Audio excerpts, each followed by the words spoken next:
Yes, sir. I do. I like it.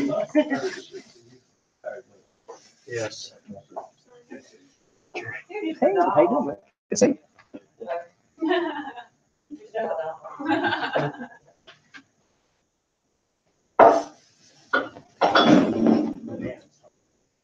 There's some cool water in the refrigerator.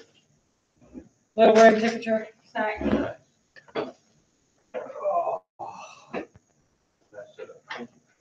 I'm just amazed that you're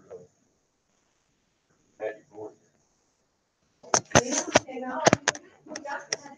gotta showcase it. There's a tech guru here. And Tanya put that one, I can't call y'all, but I'll video in, so he hustled up and we're gonna video Oh, Tanya. that's what that's. Yes. She was the teacher today.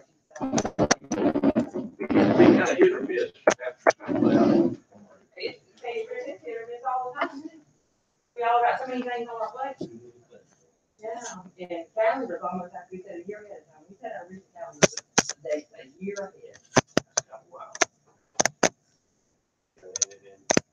Pop-up surprises, dealing with situations. So this is schools in the spring, the schools will publish the school calendar for next year. So we planned it into one big calendar. And we plan all our work around like school days. If you don't, you might have 3 of 8.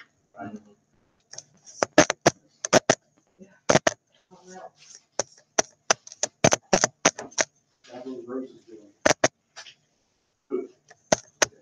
They are. They're looking, we put them in a whole lot of,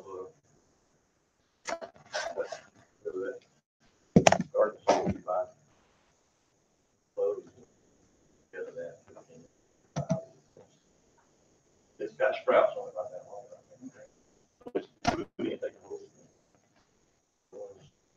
My father-in-law got one. Ballooned out a little bit. 2 or 3, not too many.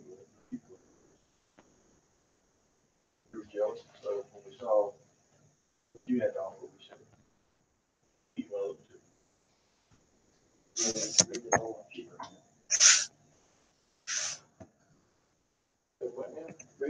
keep them. Yeah, you're right. You're right. We go out and move around. Lately, thinking about it a year or so. Something I'm like, some things to do visually. If they're not paid, even though it's a state file report, it's all strange. I wanted to try and focus on these. Little dogwood tree is alive and well. Show up a world. Wow. It looks good. I came home with stuff over there, and every single people going up to the south, almost. She came home with a chocolate. We put it in a pot, put it on the patio. It's got these little blooms. Purplish, brownish.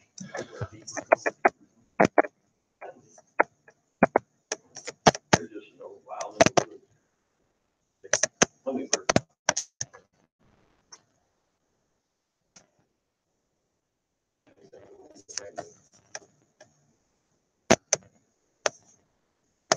There is a native. A lot of them are not.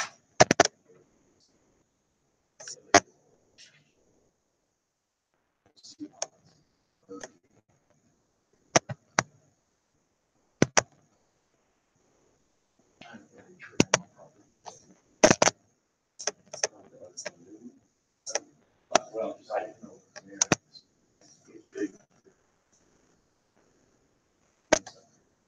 Of course, don't say, are you gonna keep it? But you can hear and watch the birds. Hello. Hey, can you hear? Yes, how are you? I'm living my dream. Do you want to see you? Good to see y'all. Okay. You can see us okay and hear us okay? I can. Okay. Okie doke. He is. He first told me he was gonna be, he might be a little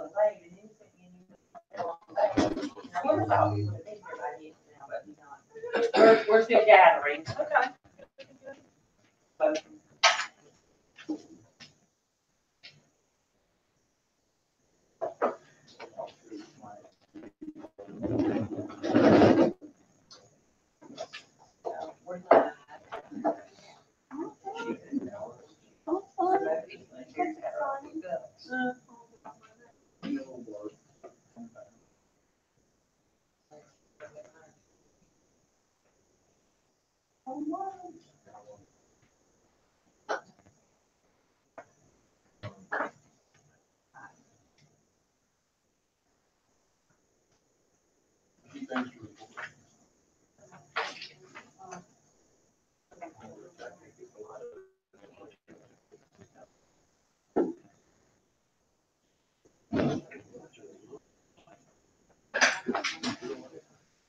want to do?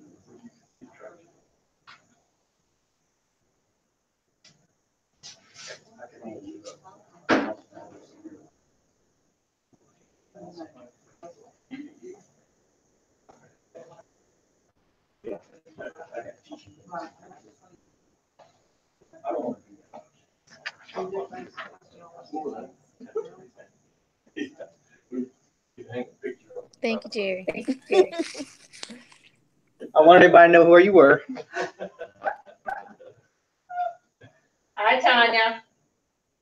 Hello. Hi. We're still waiting on a few people. Okay, no problem. Melissa said she would be. Donation.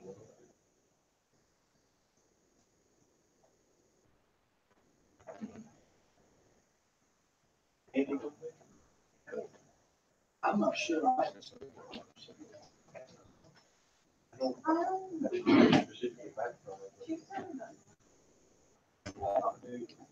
Jamie Cook and, Jamie.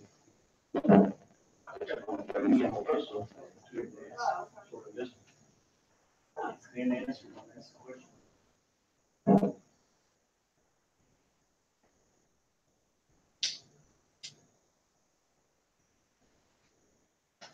Jamie.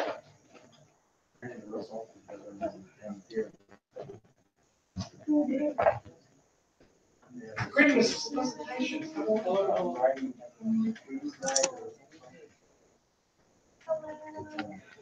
Jamie. Hey, Jerry. Hey, brother. How are you, sir? It's Tanya. Good to see you. Hi, Tanya. Welcome. Hello, Jamie. Heard the voice. I know this guy. I just haven't real hard time. Your Air Force stem.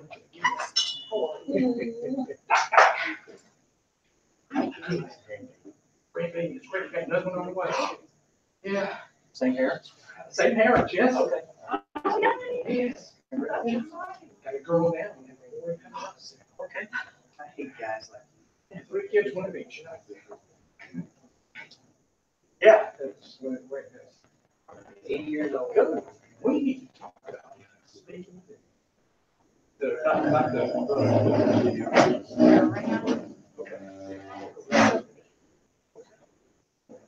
Oh, I'm sure it can. It takes muscles to drive these guys around. How are you? Julie Allen. I saw your picture. I just thought I knew. I'm Jamie Cook. We've never actually been Hey. introduced. I'm Greg. Sometimes it's really good. Greg Anonymous. You still have a name? You're retired. What would you say? As a name tag? He used to. Oh, okay. If you're here, you're not really retired. You always. Yeah. Did I? You still with us? Swear, I go through about half a year. Oh, you did? I'm great. Elizabeth Spalding. Pleasure to meet you. I work over at the museum. Okay. Aviation. Take a night. All right. And you're retired out here? Sort of. Yeah. Yeah. I just, I work for. So I just quit full time for teaching. Okay. I've heard of that program. Very good. Was it Butler? I'm sorry. It was 12:30. Yeah. It was Butler? You think that I we're can't win. As long as you know your way. you? Dr. Wolf, patiently waiting over there by the window. Yes, yes. It's good to hear her. I just see her. Oh, am I blocking that one? No, no, no. No, you're right. I just- That's what she sees right here. Move it again. He comes prepared.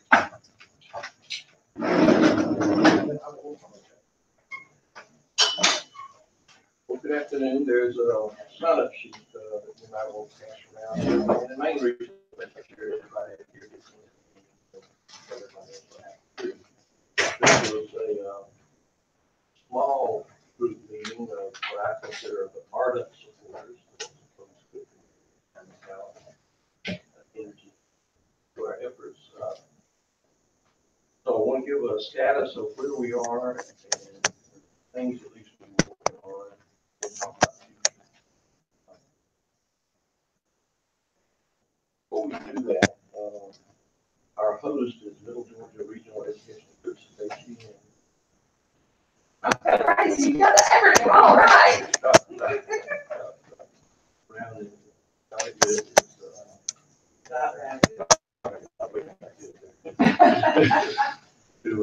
They are our host today, and I think you're going to.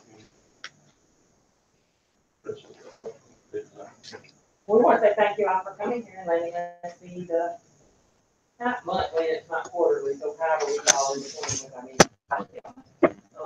we're like on this opportunity to post, and then when we get to our portion on this, just a way down your PowerPoint. Where we are with them.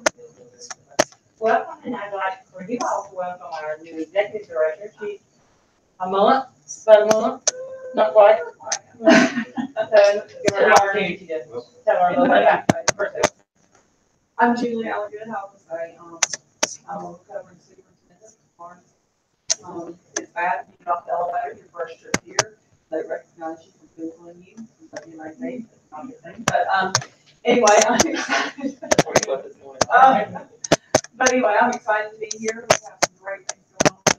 As I'm through tonight, and I'm happy to be part of that. I have, 3 children. 3, 9. I will be a lifelong member of the PTA, and I continue to support, the members with sponsorship. We also have Alan London here from Mercy University, and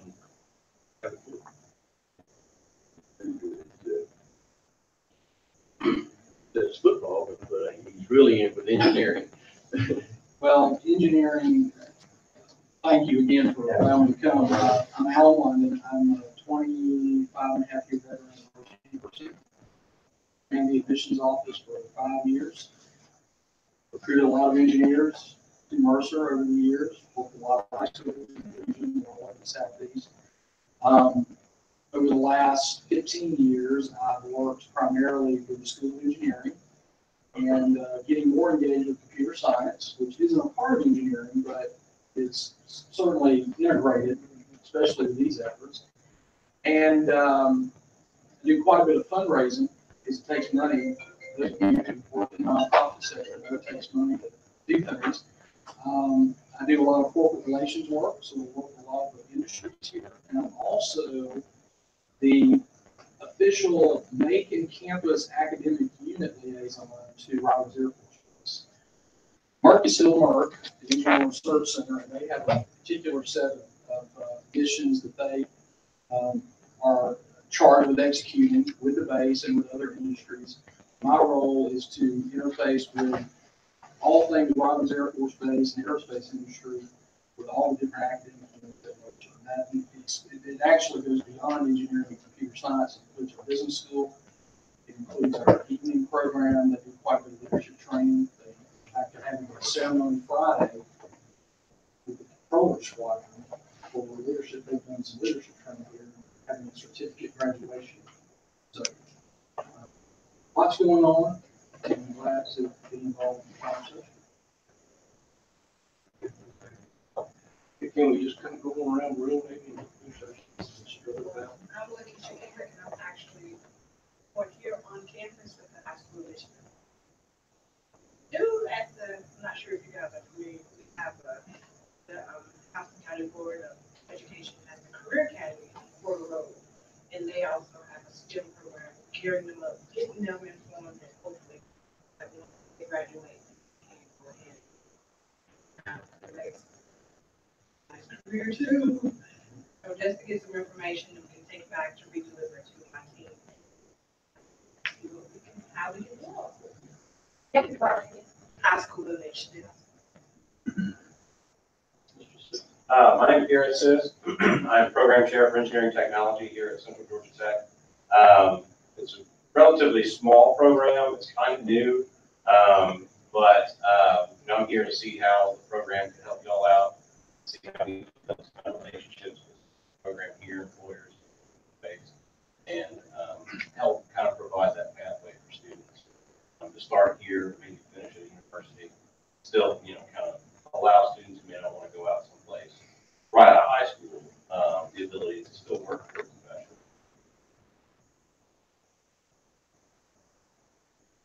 profession.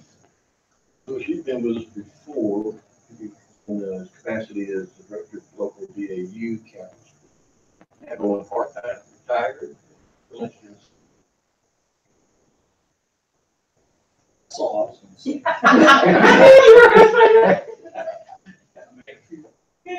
Yeah, I'm regular side. I went from full-time to part-time. DAU is defense acquisition. We rent space from Central Georgia on campus. I was the site manager now. Steve's part-time. So there's a workshop that we do called the Speed Workshop. Time is down here at Valley State Museum. Oh, so you didn't we have a speed workshop? Did. Claire. Yeah. No, we're good. She's good. Last time I saw her,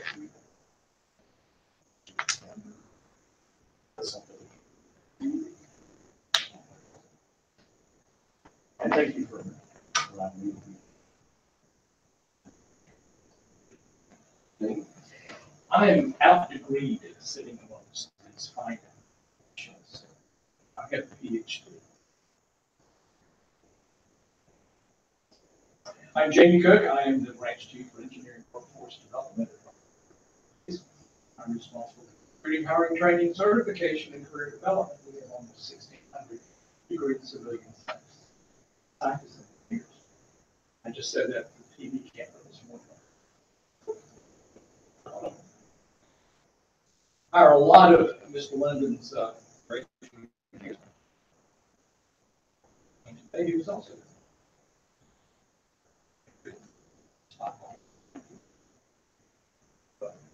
my interest, however, in this particular venue, is I'm the STEM outreach coordinator. STEM, collaboration, DAU,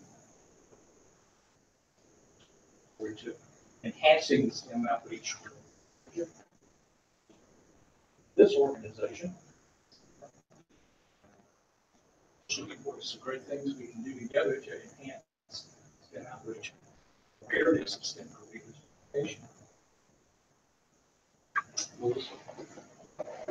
Mrs. Spalding, I work at the Museum of Education, and we have lots of different education programs throughout the year, much of which are specifically focused on STEM. We have programs for 4-year-olds all the way up through adults, and a lot of teacher training classes as well through our NASA Regional Educator Resource Center. Proud to be a part of this because everything we do is really tied in with what the community needs. I like to look for what businesses and industry are hiring for, and we kind of base that and use that to help us decide what to teach, classes to teach. So right now we're doing a lot of electrical engineering classes and some these technical type workshops and things with students because those were things I had heard that we needed to be hiring. So workforce development is a really big part of what we do. Very funny. Yeah, Jerry Bunch, and I am the Technology Services Director here at Middle Georgia RESA. And I was a 6-year Navy and 15-year manufacturing engineering and education. I went in life, taught science, technology, engineering, and math in middle school, high school, and been working in instructional technology for several years now. And I work in all the school districts around here, helping teachers with that. I've taught a couple of classes at the museum for students, little kids and big kids, the teachers. So I enjoy working with them. It's a good crew out there. Jerry's also part of our STEM Fellows program. Strong relationship. And over by the window on the tripod, there's Dr. Tanya Woolfolk. Hello. I'm Tanya Woolfolk. I currently work in Houston County Schools. I'm the science coordinator for K-5 Science, and I'm also our STEM committee chairperson. My background is I have a degree in chemistry, and then I decided to go into education. But I also teach students, pre-service teachers over at Mercer University as an adjunct professor there. So also do some things with them with this whole STEM movement, and just excited about continuing to further our STEM education in our schools. Thank you for being with us, Dr. Woolfolk. Thank you. I'm your listener. Retired from Robins Air Force Base about 6 years ago. And started consulting with Georgia Tech Research Institute. And a discussion between them and the 21st Century Partnership, it was loaded how could we work together on something to facilitate STEM. Obviously, the 21st Century Partnership is advocating Robins Air Force Base and wants to foster the community to support Robins Air Force Base. So my background at Robins, I knew that there was a huge demand for scientists and engineers. I thought, well, what can we do as a community to make sure everybody knows about that, and then we foster the community? They have to create and foster a pipeline that would not only be constructive for the careers of people who go to it, but also help Robins Air Force Base. Sort of a win-win kind of scenario. As I looked across, I guess I was asked to do a survey, so I did that before I turned it over to the 21st Century Partnership. And my somewhat removed from the action opinion was that there was a lot going on, but people didn't talk. And so people needed to talk and share what they could. In conversations around, we sort of took a supply, demand versus supply kind of a viewpoint. That kind of held to that ever since. But the collaboration among different organizations who are focused on STEM was the impetus behind it. So that was in early 15, and so we started in I think September 15. So we've been meeting every 2, 3, 4 months, something about like that. It's been 6 now since we last met in November. But meeting periodically to collaborate and talk together. In between that, we don't do a whole lot of interfacing. That might be something to talk about. What I wanted to do today,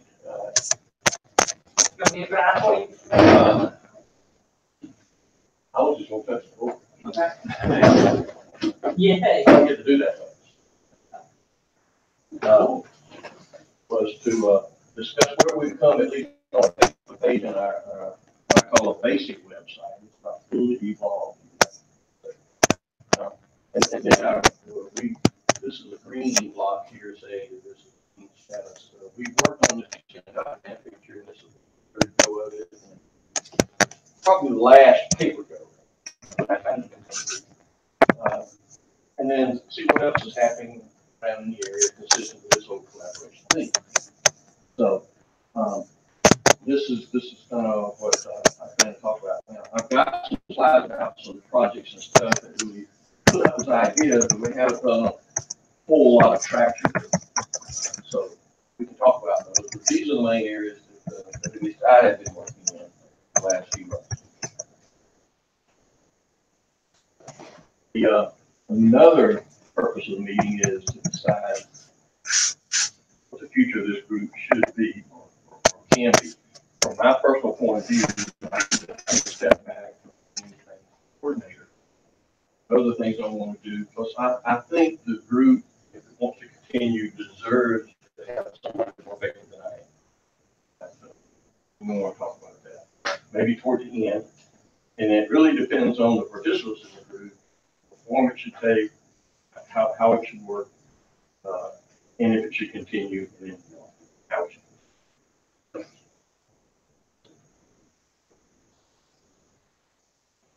So if you haven't been to the Facebook page, this is the link to it. And it's a pretty good Facebook page. I've been watching it, and we started out with like 40 followers, and then now we're 140 at last meeting, we're 225, and we got likes on it.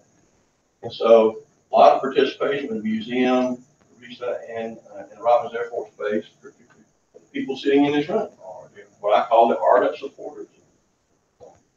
You've got a stake in it, the outcome of it, and what it produces as far as the community and the benefit of Robins Air Force. So we continue to build in this, and all I can say is it's good. We did have Dave Morey at the Johnson County Development Agency, but she has moved on to another job, and we could use another co-administrator. I'm not naming Mr. Cook, I don't know if that's I think I've already.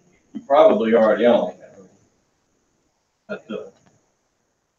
But it's in their capable hands, and I do very little personally. This, you guys are taking it, running it, it's sort of running itself. That's good. And what I did do was,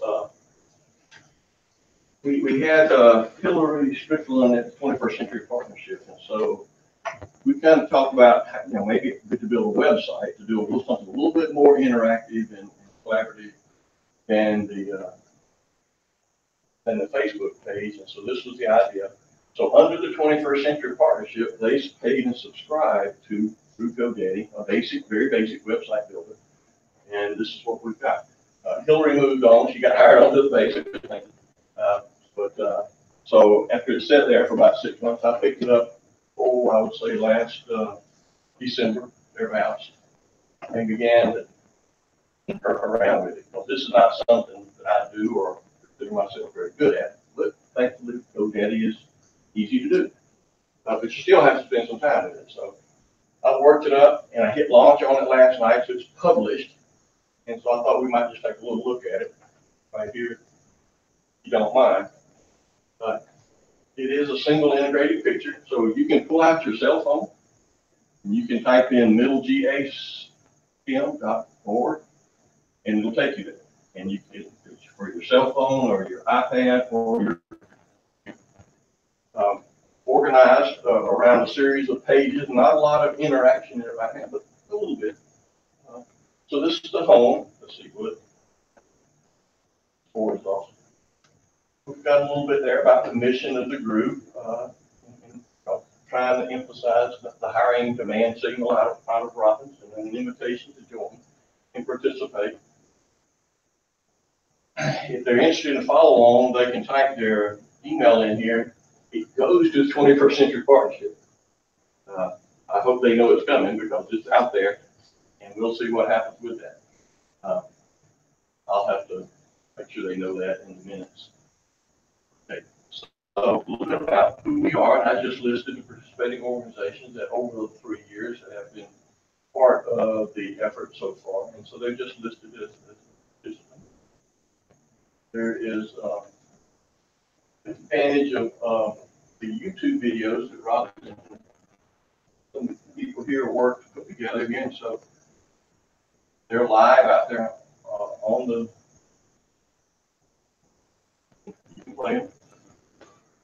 Robins Air Force Base is advancing STEM fields because we're on the cutting edge of sensor technology and software development. I'm a lead engineer of an electronic warfare system. It's called the AOQ-213, but it's an electronic warfare management system. And what it does is take inputs from different sensors and things on the aircraft and makes a cohesive picture for a pilot so they can assess what's going on outside the aircraft. So we work with pilots to figure out what it is they want the box to do. So then I take those requirements. So, just got two. And when I did the kiosk demo last time we met, I kind of split these up because I was focusing on particular skill sets, the double E, computer scientists, and so forth. But the way this website works, it has to be pretty much a YouTube video, or whatever the other thing. This is what you have to use, and so I just stuck with the two. They're good. We could, I mean, if there were say 2 or 3 other, what is STEM kind of things, we could adopt those off. I guess if they're out there on YouTube, you can run them anytime you want to. So we could link to them on here and just what is STEM. It's quack. The other thing I was trying to do was there are a lot of organizations around that do STEM scholarship. The Association of Pros, the Aerospace Industry Committee, several groups. So I thought, well, where does someone go to look at scholarship opportunities? And so I got this under construction because I haven't collaborated with any of these folks, but I just know about them. So I put some of this stuff up here. If you go down, you can get a link. And the links will go to, this goes to the Educational Foundation website, and you go down a little bit, you see they talk about STEM, but it doesn't really tell you enough, like, okay, who do I get in touch with, what are the forms I can fill out? So this should be a little more work, in my opinion, there to make this, a place where somebody goes and really digs into, well, I'd love to take a shot at this thing. So,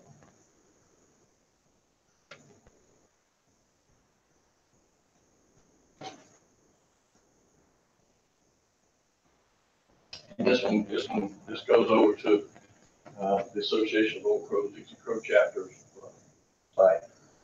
And really, the only thing on it talks about, you can get a chapter president if you apply. So there needs to be, in my opinion, needs to be more online to advocate their scholarship. Right now, a lot of it goes through the counseling system at the schools, as far as how that works. But, there could be more out there. And I want, when we publish the minutes, some of these folks that are getting the minutes will we'll see in the minutes that this is out there, and with a recommendation to maybe spruce up their links.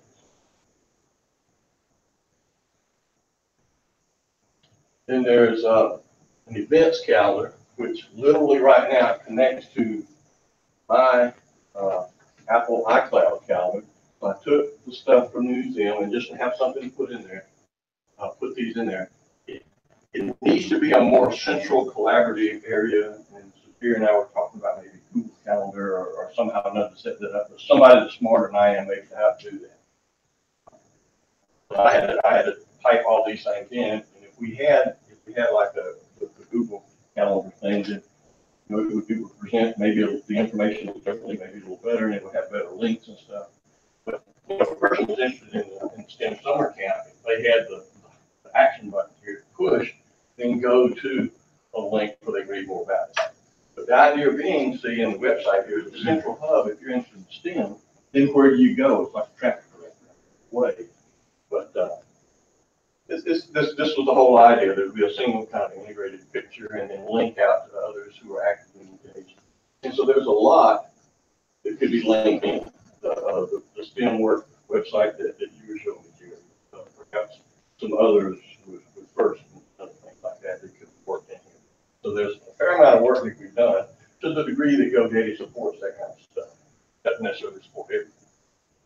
There is a follow us, and you can link to the Facebook page from here. So that's working. Not cosmic stuff right now, but at least a start. So then there's a place at the end where they can send in an email and a comment and a question, and this goes again to the 21st Century Partnership. So who or what somebody takes and does with that, I guess, better with that. So on the map location, this is literally on the park where the 21st Century Partnership office is. So, but this website sort of operating under their auspices and subscription line. Okay, so that is published, it's out there and usable, and what what I thought I would do is that until we got a volunteer, I would kind of carry this along a little bit and try to continue to spruce it up here and there and work with somebody that knew how to do things a little bit better and sharper than that. Any comments or thing on the website? It's come a long Right? way. So, there. Daryl, is this what some of the teachers are working on this summer with GTRI? I had a teacher say she was working on doing a kiosk for STEM careers. I mean, you know, I'm wondering if this is contributing to this website as well. They were working with the museum more so than with me. Okay. I wonder if it's a separate thing or if it's one and the same. It's separate. I'm not working with anybody else on this right now. I'm looking for somebody to work with, but I'm not working with anybody else right now. Okay, maybe I'll need to find that name so that, because y'all may be in the same area. I'm not sure. Could be. Tanya, I'm wondering if we have a group with GTRI that's working on 2 different STEM stops at the museum, and it came from this like a donation. He was at one of the last meetings. And so they're working on one on STEM careers and connections to STEM jobs in the area. And then the other one is on night vision technology. And there is a teacher from Northside. Yes, Sherry. Okay. On the night vision technology one. Okay. So I'm not connected to that group at all right now. Maybe a problem. Any kind of funding. A STEM stop is meant to be a part of a display thing, right? Yes, but it's a great opportunity for us to have this link to this website at the computer station so that when visitors walk up, they click right on this website and will go to it. Well, what we have an intern right now creating a PowerPoint presentation on STEM careers, and they'll also be running it. And so it's really just kind of a kiosk meant for visitors to learn from. So this information will all be part of it. Yeah. So all this needs to be kind of meshed in some way where it works together well. So these are some ideas that, we're going to try to flesh out as time went along. Various degrees in various areas evolve in that direction. I'd like to at least do a little work on the under construction pages and links, but we're looking for somebody that will grab it and run with this and take it to the next level. Find someone to do that. If there's traction for it, if there's not traction for it, then we can let the description expire and go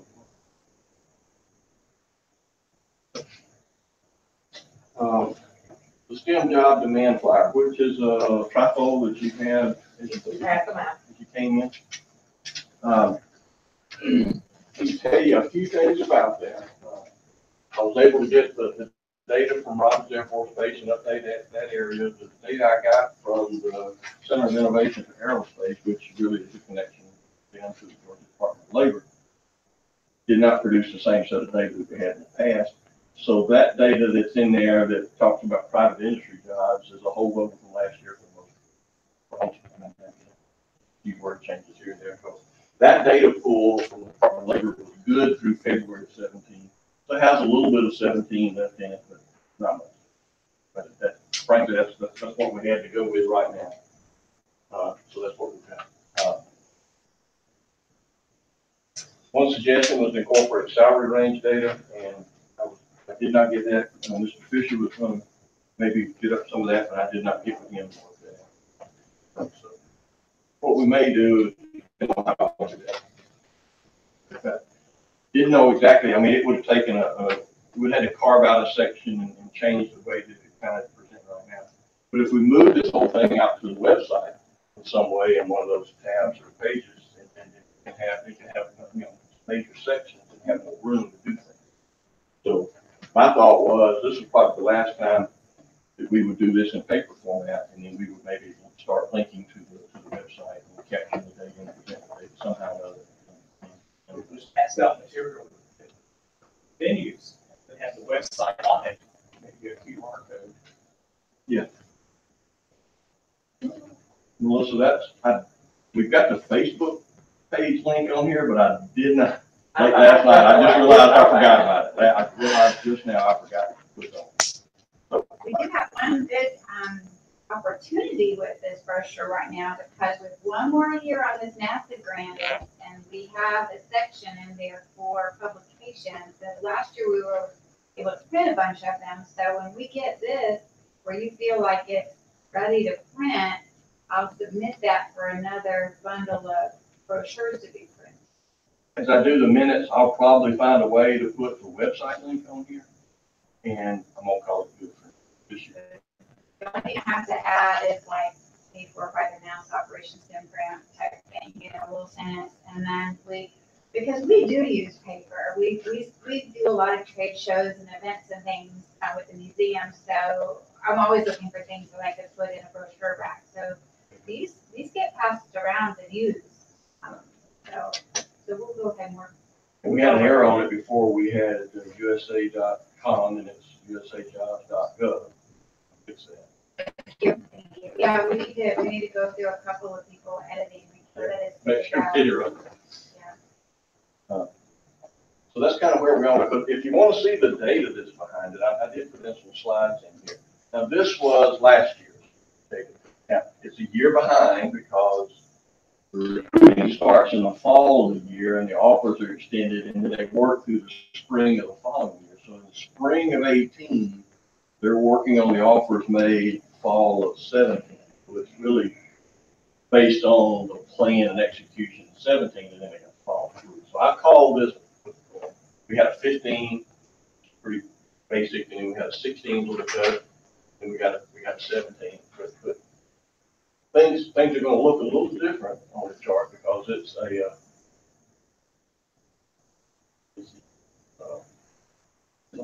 still looks wrong to me, but this is percent hired from Georgia was this number, and it was ticking along here in the 25 to 30% range. Put down there in the lower left-hand corner. Just tap down in there, you should get an arrow.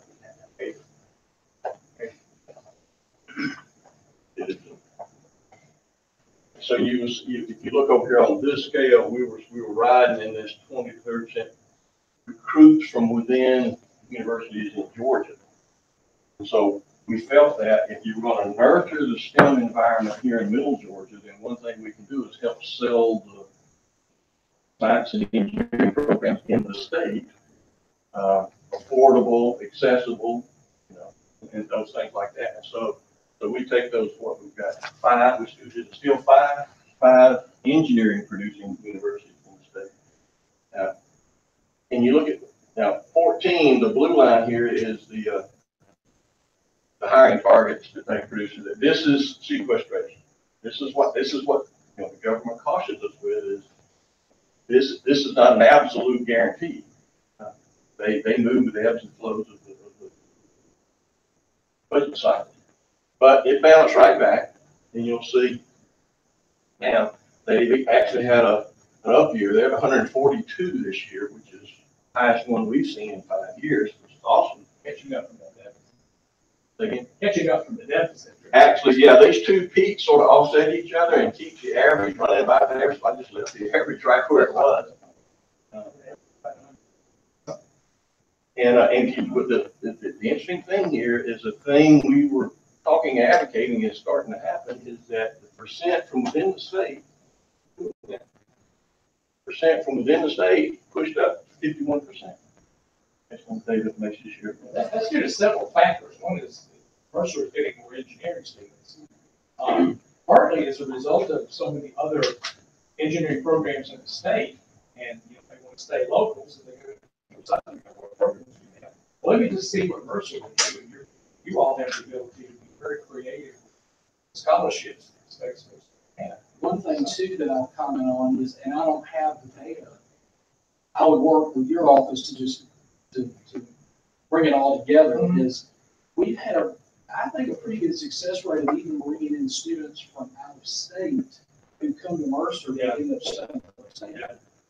So I'll be interested in that number even though they graduated from Georgia University, are they truly Georgian, or are they, I mean, I don't know if you know Michael Chappell. Oh, Yeah, Michael. See, Michael is from Tullahoma, so he's a transplant, but, my girlfriend, who was from Georgia, and didn't want to So leave. that's another Yeah, it's layer kind of a of, subtle. another layer of analysis that It would be interesting just to it would be, because that's sort of drawn, they feed into our pipeline from outside. And his father is a civilian engineer. So he grew up in a very similar community. Then you got the rise of Georgia Southern, Kennesaw State. And from an accrediting standpoint, I haven't been tracking, you probably know this better than I do, JB. I was talking with the dean of the engineering school at Georgia, Mr. Fisher's farewell party. Yes. And he said that they have just had their ABET visit because they still had to graduate a class before they technically were ABET accredited. He's totally asking that question.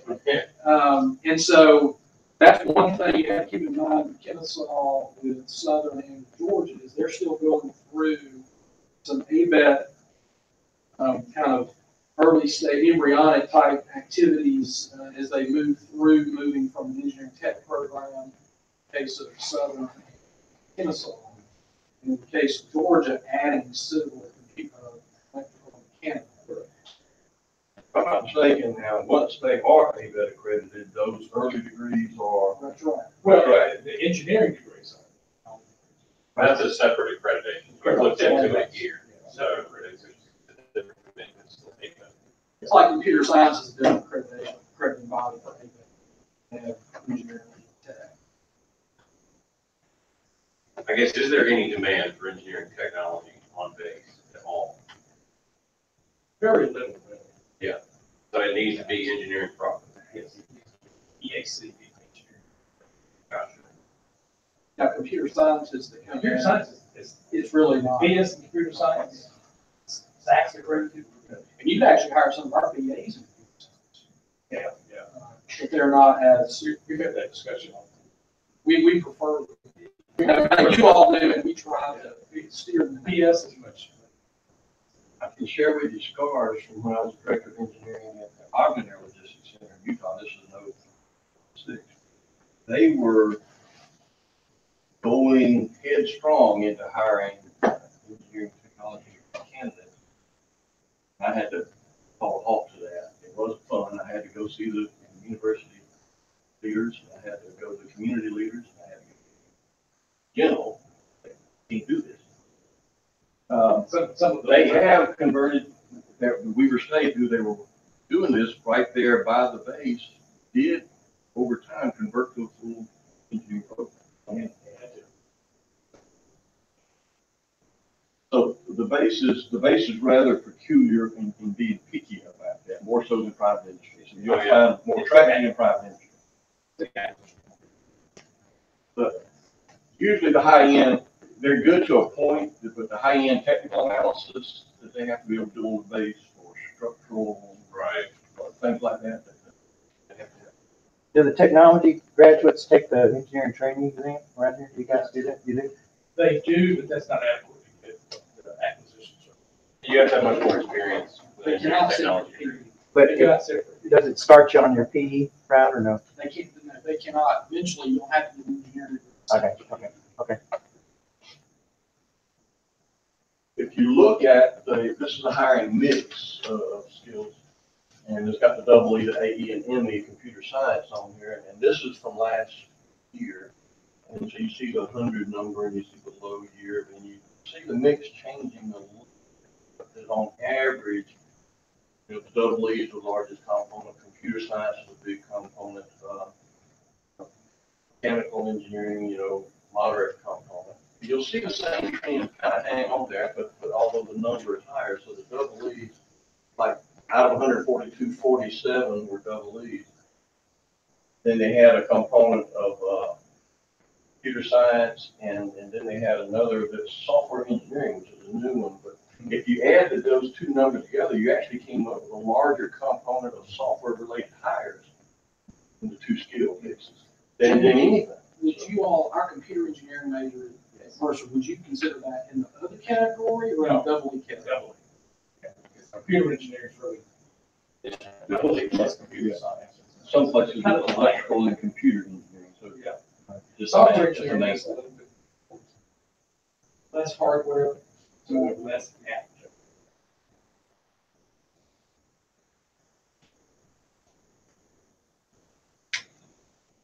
So you still see that, I brought this point out, is that,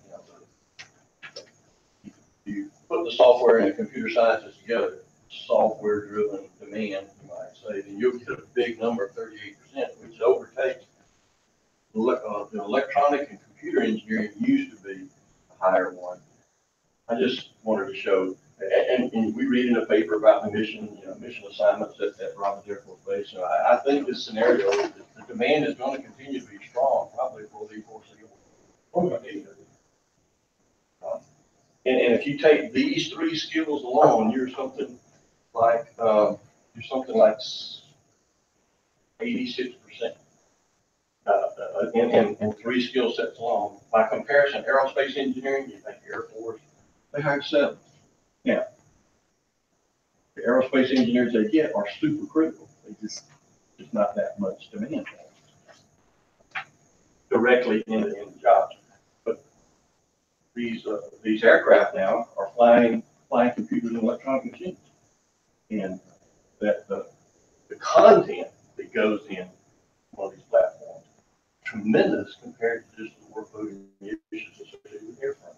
Super critical, but the scale is just different as far as what they do. So if you were looking to advise someone on which career paths to set out on, I would say pick one of these three, depending on their personal aptitude, what they like to do.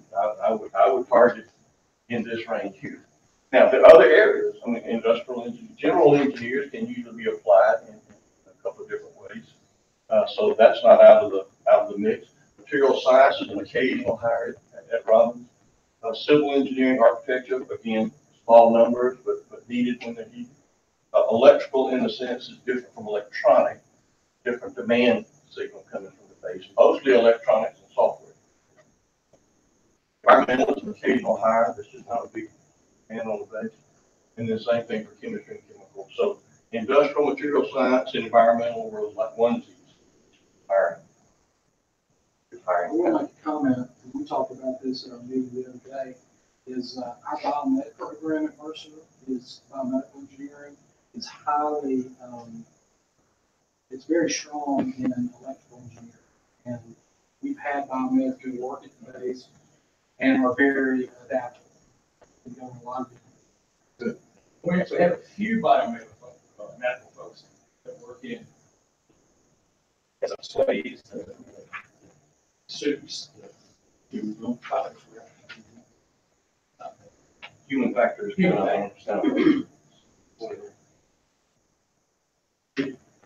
If you look at the private industry demand, and this is the data that I collected last year, but it was pulled through February. And this is the 11-county region outlined here. And this is the state of Georgia has their regions, and this is region 6.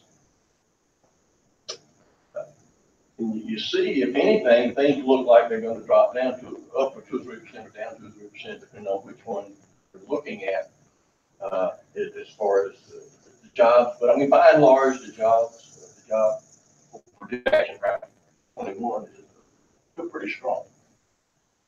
The technical areas. Big thing that came through last year was a split. They pulled a gender pool on the thing. And you see that we're sitting around on average here across the series about 23% female. So another signal to the area, not only the minority group, but if you can get female opportunities. Here we are sitting in Georgia. I think those are wells that we can draw. We can draw the minority groups, we can draw the female groups for encouraging career paths in this thing. Tanya, you should say, go Thompson Middle School. Yay! Mr. Ezra, one thing too, on any of these slides is that some of the work we did for our strategic plan at Mercer, just our 10-year strategic plan we just released, which is actually I keep a copy of it just for a lot of reasons, but We took all the IT and computer categories and lumped them together because we wanted to show to our trustees and IT careers. As you mentioned in this previous slide, if you take all the IT categories on this slide or any of these other slides, you obviously, it's going to run off the page. Very good. If you lump them, yes.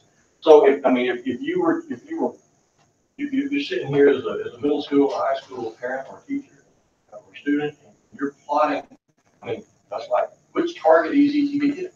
It's a bigger target.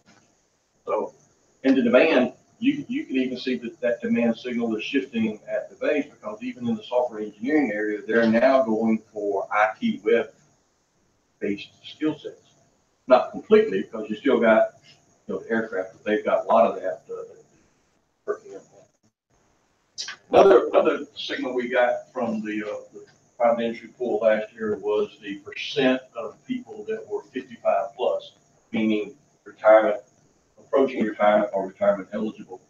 And 55 is the threshold around for base. But this is a private industry pool, and so you might think, okay, in a few years. So this is a replenishment kind of a signal. You've got the job signals, and then here's going to be a replenishment signal. And this is in the 20% kind of range. And I would say, can you comment, Jamie, on the 142? And I don't have to be exact, but how much of that is replenishment versus how much of that is growth? I'm going to guess around for the next replenishment. We lose a lot in retirement. We also lose a lot in private sector, people moving out of the government, and they move around within the government. We lose them from the government. All that is.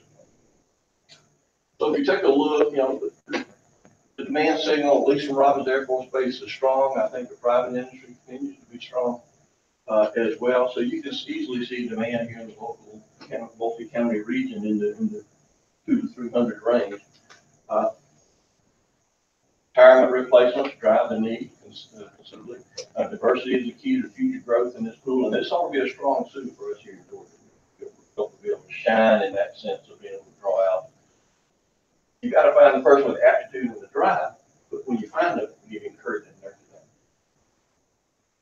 So the question becomes, can the workforce supply chain? And so a lot of discussion last time we met was, okay, now let's shift over here and start looking at the supply side. A lot of this is in the demand side. What can we do now from the supply side? If anything, and I'm probably better on the demand side of the picture, obviously, because that's what I've been doing. So I yield the floor to somebody that can work the supply side.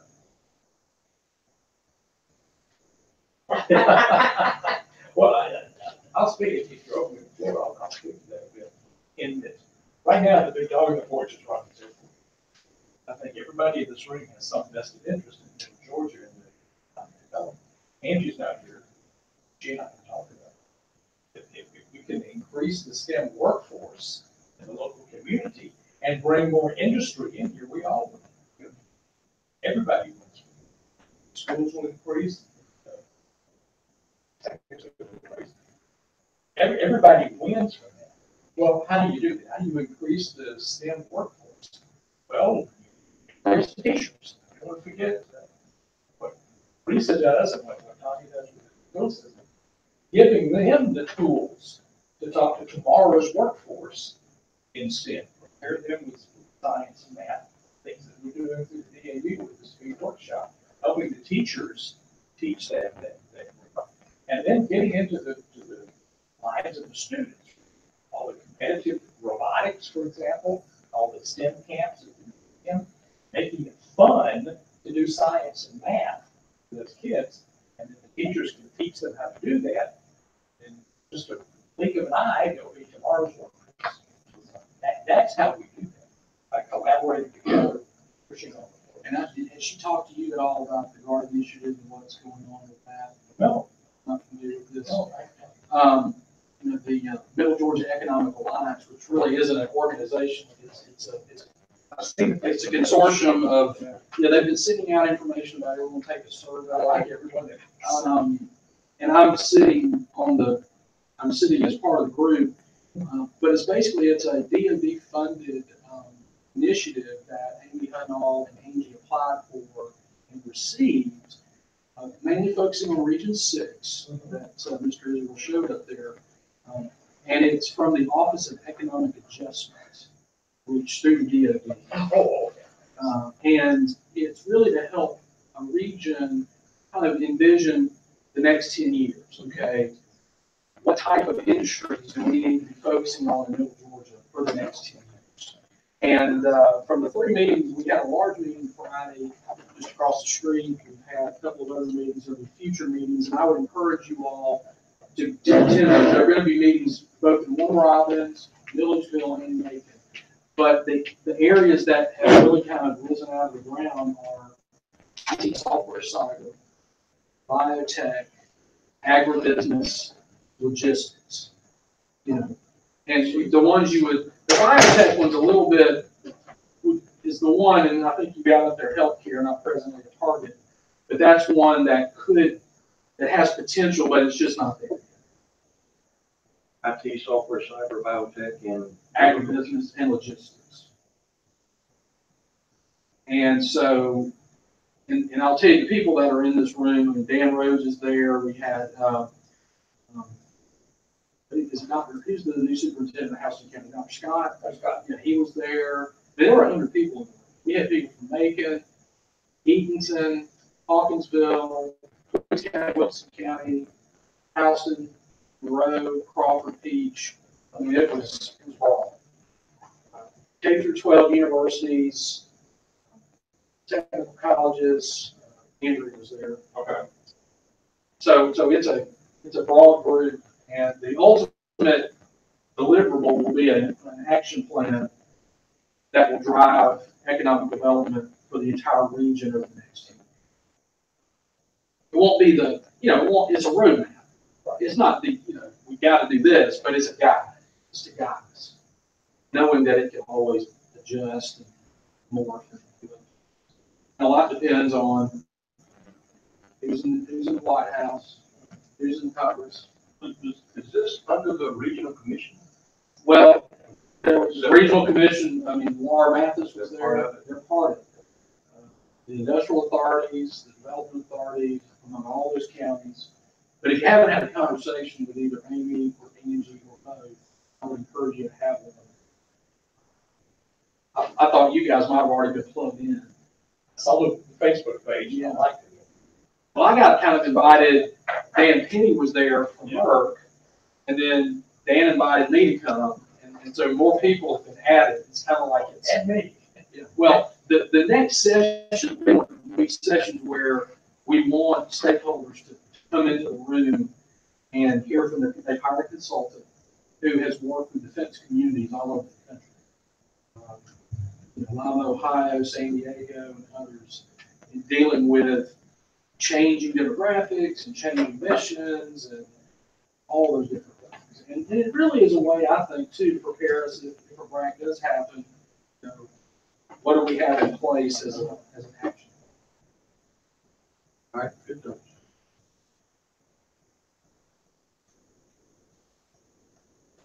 So these are the top jobs that really pop out. This continued work. That's pretty much the same. These are some action items I thought I would mention just where we were on some of these, because not some areas we've moved the ball downfield a little bit. On the intern and apprentice program, we haven't really done much of anything on that. We talked about it, and I prepared a couple of papers and sent them up to the 21st Century Partnership. We talked to Mr. Fisher about it, and there was the 2-year restrictions of the Pathways program. We were trying to, posture a signal to go up to our elected representative to address that.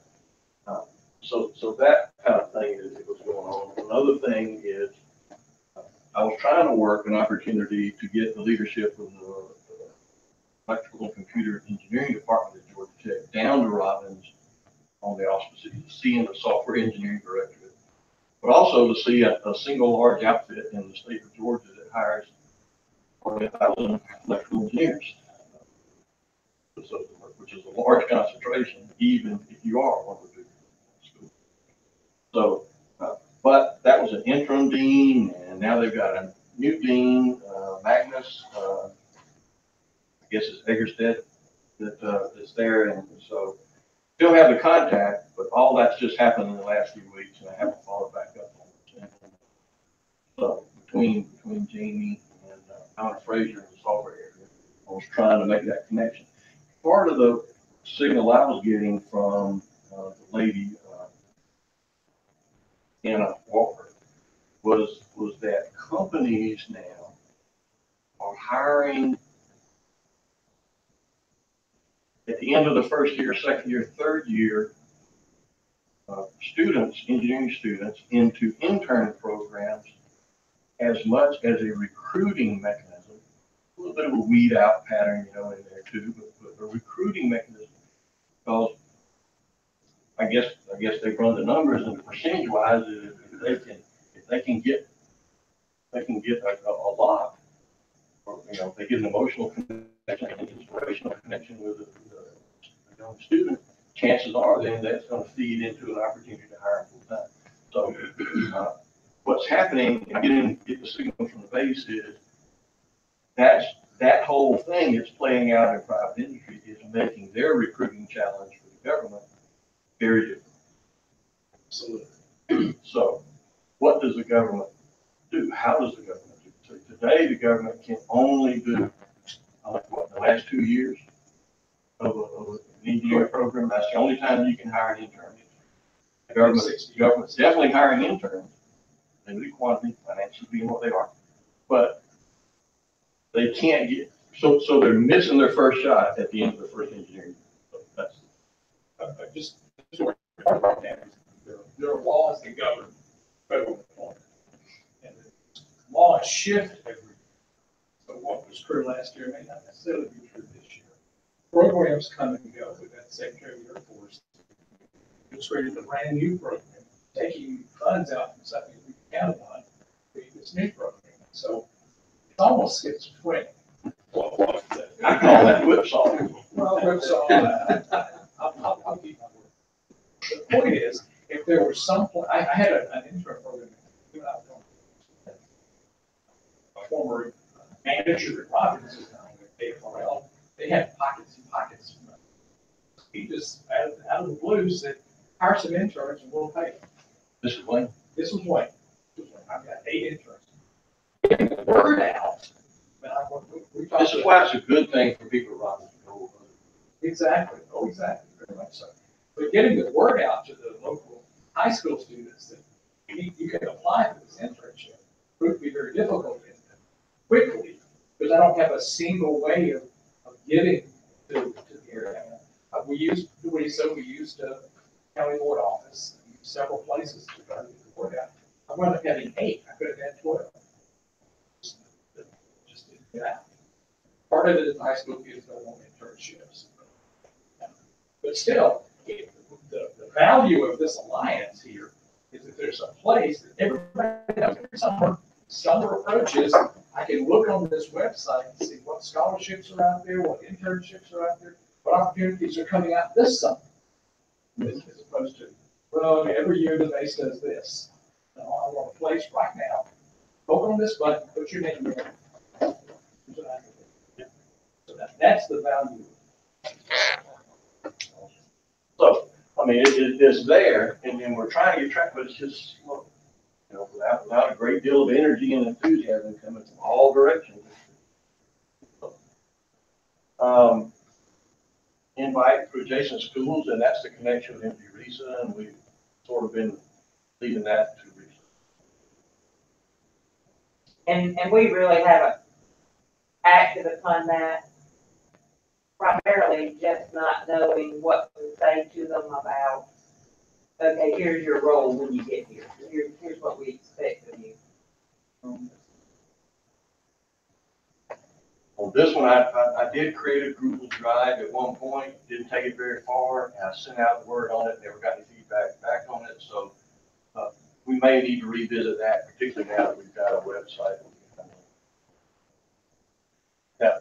The impetus back then was to have a central place to deposit our minutes and our briefings. I didn't want to just put them out there for public consumption. I wanted to make them where you.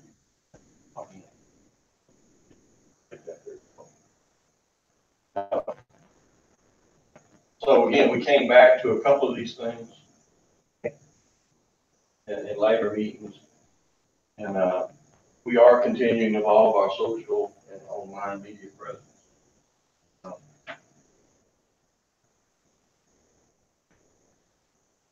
Again, we floated a charter to formalize a group. Apparently everybody kind of likes it the way it is, and so we didn't get any feedback and didn't take that any further. The streaming video plan is an idea that, it's out there right to work on, but we better work on it. The kiosk, I heard Georgia Tech was doing something, but I opted because most of the kiosk software wants to link in a website. I said, you know what, I'm gonna go back and work on this website. Then maybe it'll be more straightforward on how to do the kiosk. But since you're working the STEM stop thing, To me, they're one and the same. I appreciate that. I think that using the website's perfect, and that we do have funding for great support from Air Force STEM, and then help with manpower from Georgia Tech to help us. So I think we are moving forward with it. good. So we did restart the website effort, and you saw where we are today. Still looking for a couple other things, but not much movement on that. This was the teacher engagement and the school partners. Not much more on that since we worked with Westside. This is a kiosk on what we basically saying what we did. We built a demo and the eCRISPR on my laptop here, and this was a picture of the front screen on that. So let's we showed this last time. No additional movement on this. Now this is an area right here where we can run. You can run videos or web links and things like that. So that sort of told me that really what these things are better at doing is drawing content that's hosted somewhere else and being able to display them in some organized fashion for the messages. That's really about it, what I've got. I thought we'd go around the room and see what other contributions that people wanted to offer up, tell us about. And maybe talk again about a way forward. Well, Greg says there's nothing, but they've got that state workshop. There's more refinement to it. Find something to offer that to the teachers, offer it through NASA or through the research. And make it a recurring thing. Times a year. Whatever the grant is available, and use this vehicle, this online vehicle to advertise. Registration. We need to put the content on it. Things like that, things that you're offering for teachers. But you've got your own website, but there's another vehicle for them. I think our links will be on your website, your links will be on ours. Like, more and more and more. And just another venue for the camps and museum. To make sure you get more visibility. And there's no, I mean, again, I don't want to go into competition with. There's no competition. But my two kids right now, I've got one child who is interning with Mercer Computer Camps, Mailbox Camp now, and I've got a younger child who's in the camp.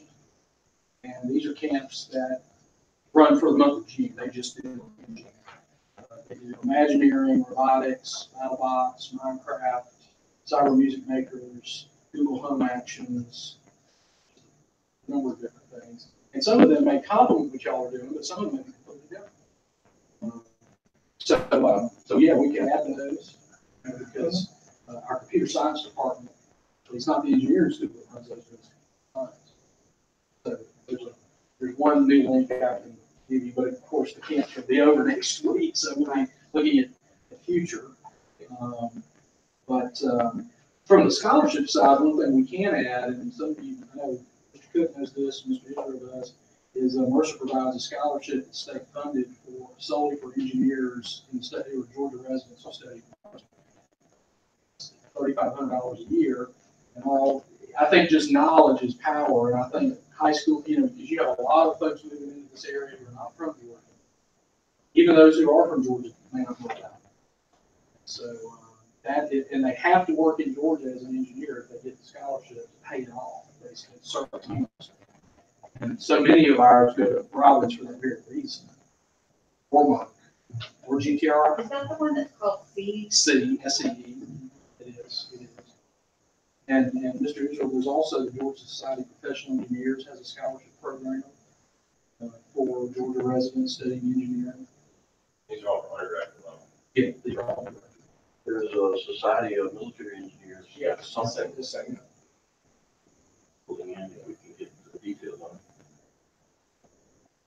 Kind of go back to my earlier comment, economic development area. We bring in more industries, that's going to grow the need for engineering technology.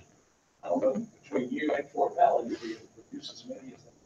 Well, the level we produce is primarily a 2+2 type program where they do the first 2 years and transfer. Our articulation agreements, we've got one with Fort Valley, but only for electrical engineering technology.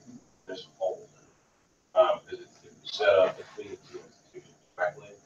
But one with Kennesaw is almost like a block transfer. So they get their processing for a year, and that counts the first 2 years of the bachelor. Towards engineering or Engineering technology, because we're still stuck in the trick based. Another agreement between here at Mercer, the engineering tech program. So we still have to do that. Right, and I've advised some of my students, I know a couple were looking at transferring, and it puts me in a hard spot, because there's bright kids coming to my program, they're just like, I don't have anything to go to Georgia Tech from. I don't really have anything to go to Mercer from. And I'm trying to push for it, because there's not really much I can do at my level.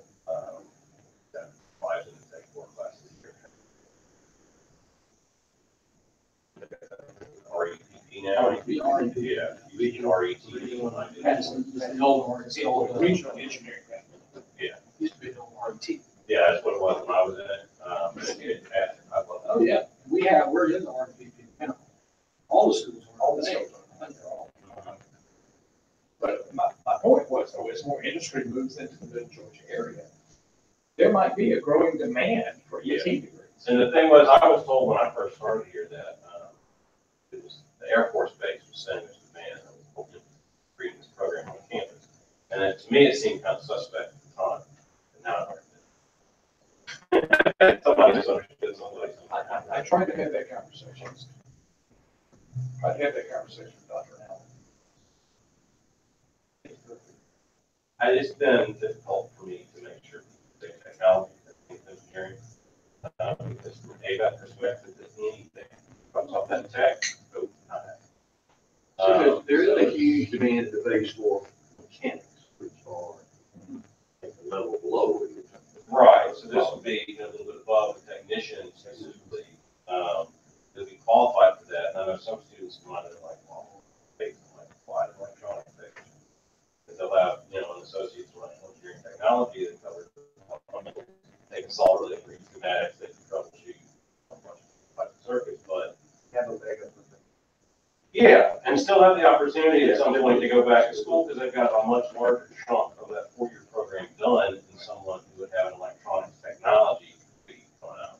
So it's beneficial for the student, but in more of a roundabout way. So it's kind of figuring out how best to package it has been the main challenge. The entry would be as a mechanic, and then the move-up path, they would have a leg up on the move-up path, but the move-up path would be to equipment specialists. There are some electronic technicians, particularly in the test equipment areas. Or even supervision. Yes, 30112, you can call it. Advanced technician. And we talked about in our meeting, if there's enough demand for these types of students who want to go on and finish an engineering degree, the challenge we have is that all of our courses are daytime courses and very lab intensive. But our associate dean told Jamie that if there is enough demand, we have basically a cohort, we could do kind of a one-off type program, cohort-based degree completion program for those those who have 2-year degree, they've got enough coursework to move into engineering. When he said that, I was thinking purely right there. Yeah, yeah. But actually, some of your graduates might be benefit from that. Even Oh, yeah, most times. If there's a demand, I mean, if we can, the key is being able to offer the same number of classes that can make, because you know, as you guys know, in education, if we only have 3 students, it's not gonna make. The university's not gonna put funding behind it. We've gotta have, pro forma's gotta show a revenue stream.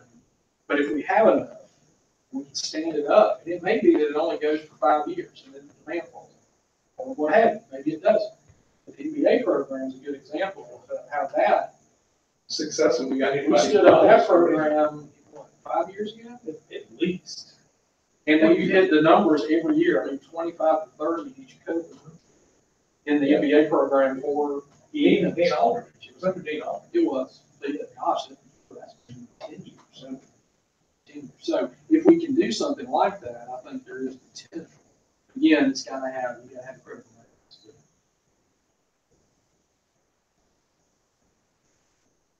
That's my contribution. Oh, Tanya, yes, yes, Dr. Wolf. Yes, sir. Tanya? Yes. Go ahead. You're up. I'm sorry, my phone, I can't hear as well anymore. Let me. Do you have an update for Houston County? Yes. Hold on one second. Put my headphones back on. I had to try to get me some charge on my phone. It started dying. So with Houston County, where we are in terms of, I guess I can speak to what we've accomplished this year. As Carol mentioned a second ago, Thompson Middle School received their STEM certification from the state. It was so well done that initially they were just going for a program, but they saw such great things going on across the entire building that they decided to give them whole school certification. So that's a yay. So we're excited about that. And we have Westside Elementary, who I know you all have helped a great deal with. They are going to have a visit this fall to hopefully go ahead and wrap up their STEM certification. And we still have a number of schools, like we've talked about before, that are still doing STEM activities and events. And I'm actually working with teachers at the moment, but we are incorporating STEM activities and things in our units that have students doing science and engineering practices as an everyday part of their instruction and what they do in the classroom, just to help them get used to thinking that way. So across our district, that's what we're going to have in our K-5 units. I think that's pretty much all I have right now.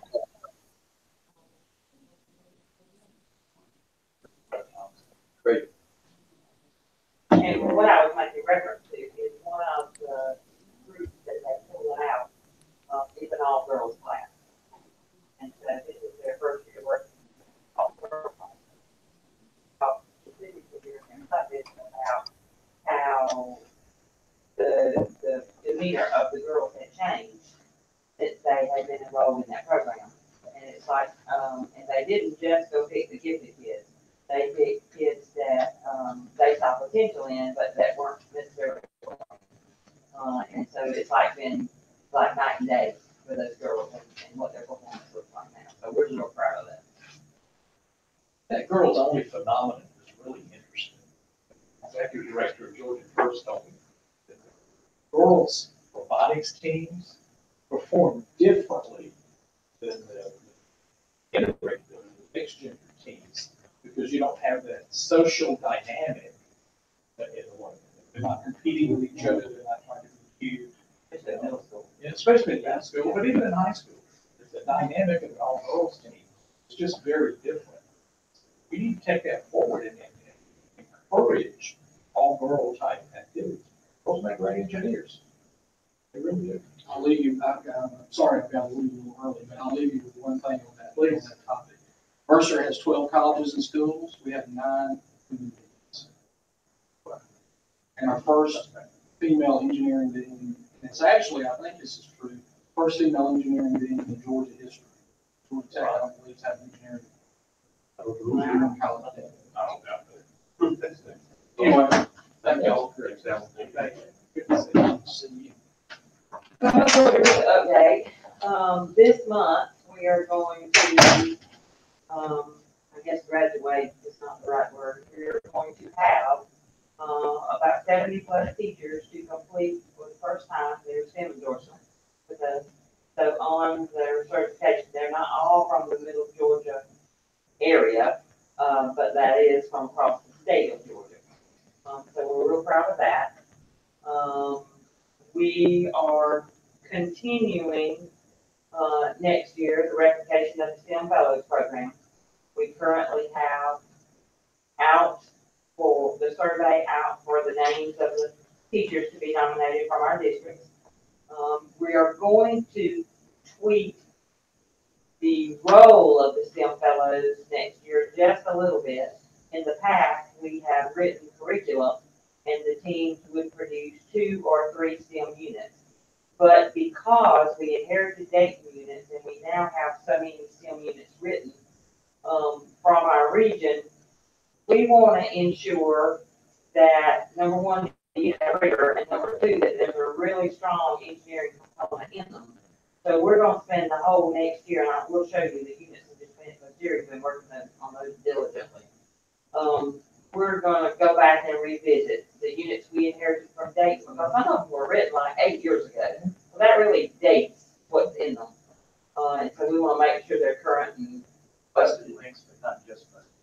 The technology, thoughts, and so much. This website sort of came out of a Middle Georgia recent brainchild. We've been talking STEM and supporting you all and what's going on in the region for a long time, but we weren't real sure about how to do it other than offer an endorsement and support the STEM Fellows and go do the pre-visits with the schools like Thompson. But we didn't have a way to voice that so people would know these are the services and this is what it's going to look like. So it sort of turned into a Google site, which we can link off of your page, and the conversations about the website in here and what was our role in that website. And so we just want to share with you today what that last, 3 or 4 months, Sherry, we've been working on this. Of course, it has a home page. And then the next page is just basically says what is STEM. And because we're working with K-12, we have adopted the Georgia definition for what it means to become a STEM certified school. So that's where that STEM information comes from. And then down there, we're promoting the DOE STEM Forum, which they're trying to take registration for now. The next page is really the page we're probably the most proud of. Our schools want to be certified, but they don't know how. And so we have, first we're going to link at the top. We're going to keep a running list of the schools that are certified. See, that's at the top. Then the schools that we're currently working on, see where it says Westside is going to be visited in the fall. And then we have other schools in what we call the first year process. DOE requires a school to be in process for 3 years before they'll dart the doors. And so those other 3 schools are in the 1, 2, or 3 year cycle to get a visit. And so we just want to keep those listed up there. And we think if we promote them, that it'll encourage more schools to say, okay, well, I've been working on this, I just haven't told anybody. So this is where we are. And then, of course, we're going to link, Jerry and I were just looking at each other a few minutes ago. We're going to link our new Alliance website up here. We can also put the link to the Facebook page here. So we're going to try to keep those current regional links up on the screen. Go back to the continuum page. All right, there are sub-pages under the certification pages. What we're doing here is we're listing each one of the components that a school has to master in order to be certified. And we're trying to put visual examples or video examples or links to each one of those content areas or component areas that they have to be certified in so they know what it looks like.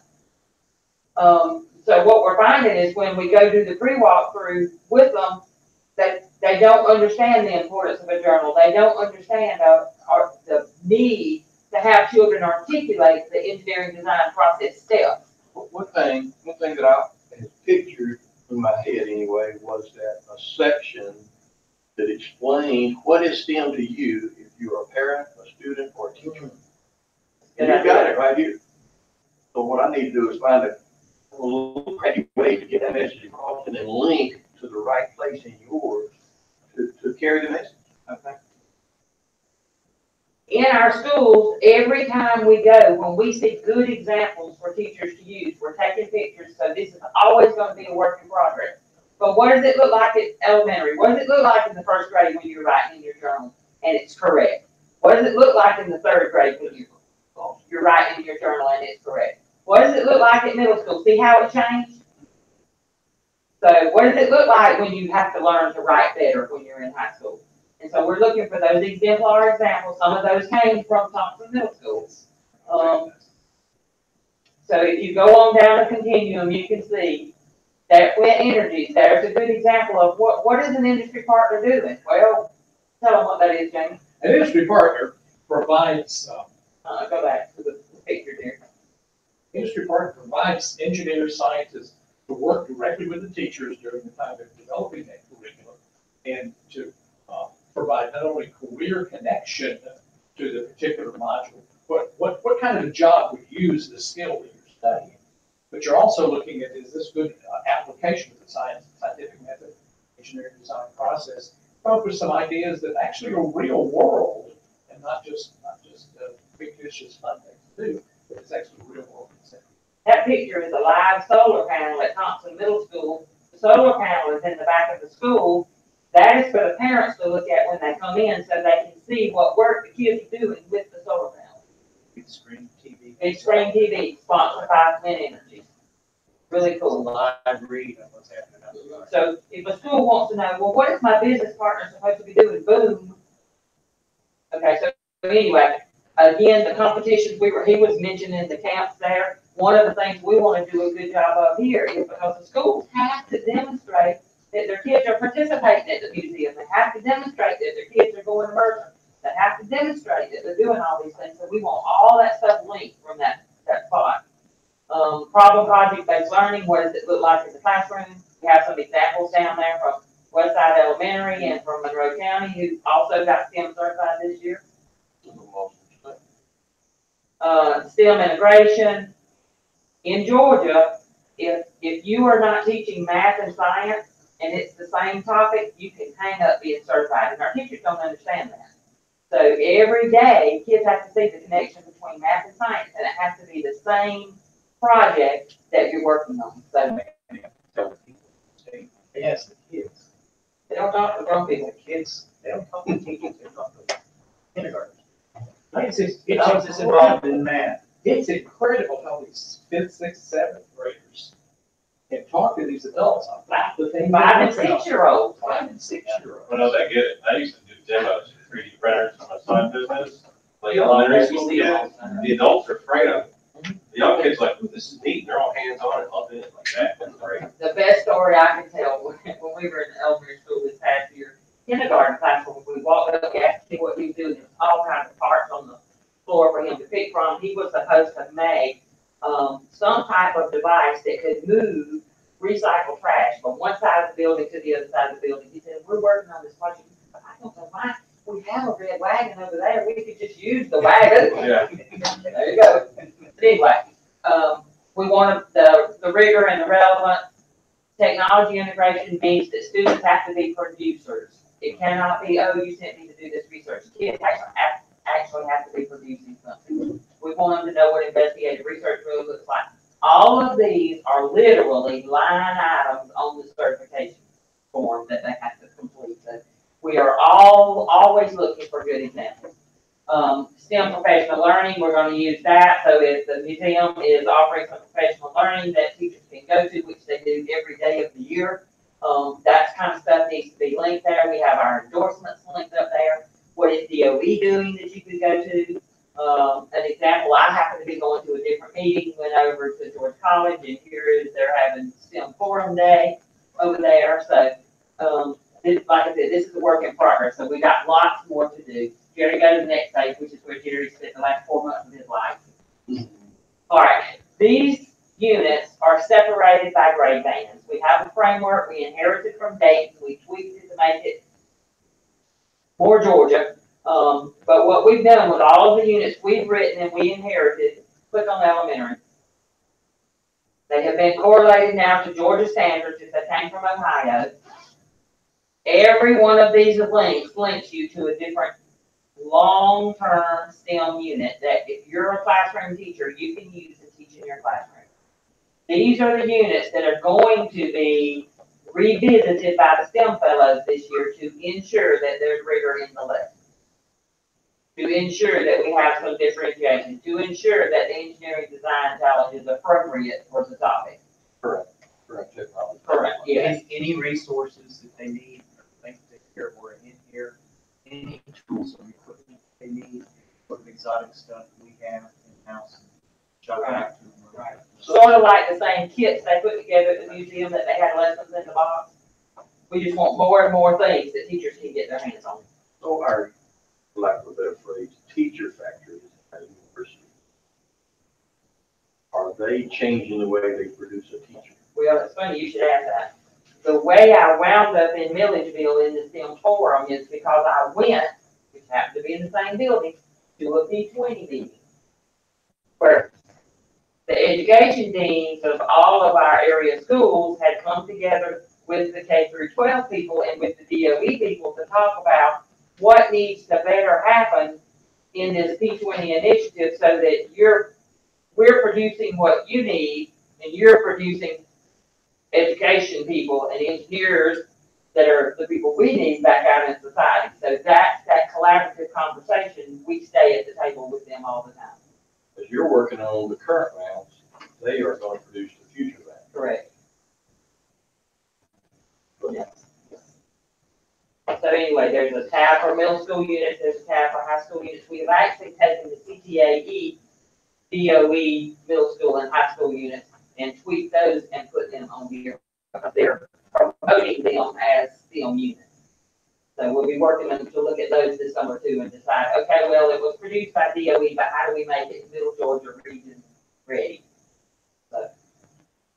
What, you did this through a Google website building? Real easy, yes. Mr. Google, right? So much more. So I'm Cuban restaurant. I'm just wondering, because, you know, just because the 21st Century Partnership, they signed this up under GoDaddy. Is GoDaddy is where we publish our website, our research website. And we just link this to that.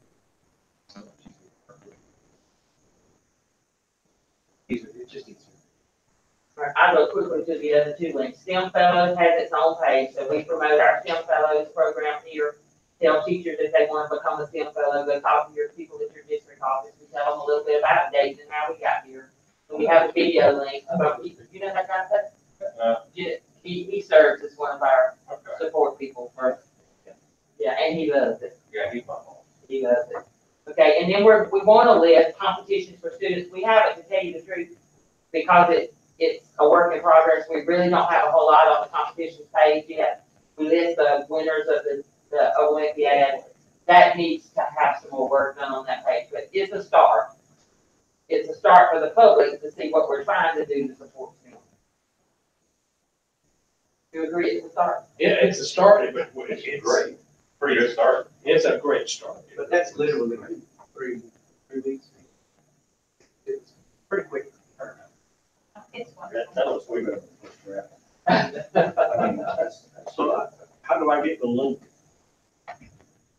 It's on the RESA webpage. Go to the Middle Georgia RESA. I write down what that We'll get you. the tiny URL also.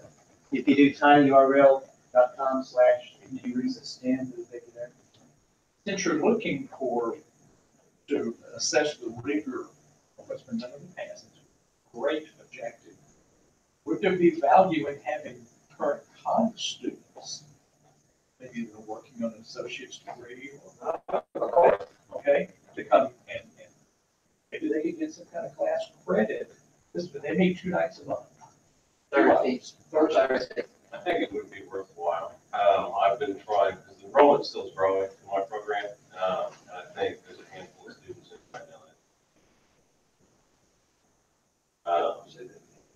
if the students could get some kind of class credit for participating in the STEM fellows. And revisiting all these units, because you're sitting there with a K-5 teacher trying to write a STEM unit, and you're saying, okay, we want your math and science to be more rigorous. Well, they don't have a lot of content background.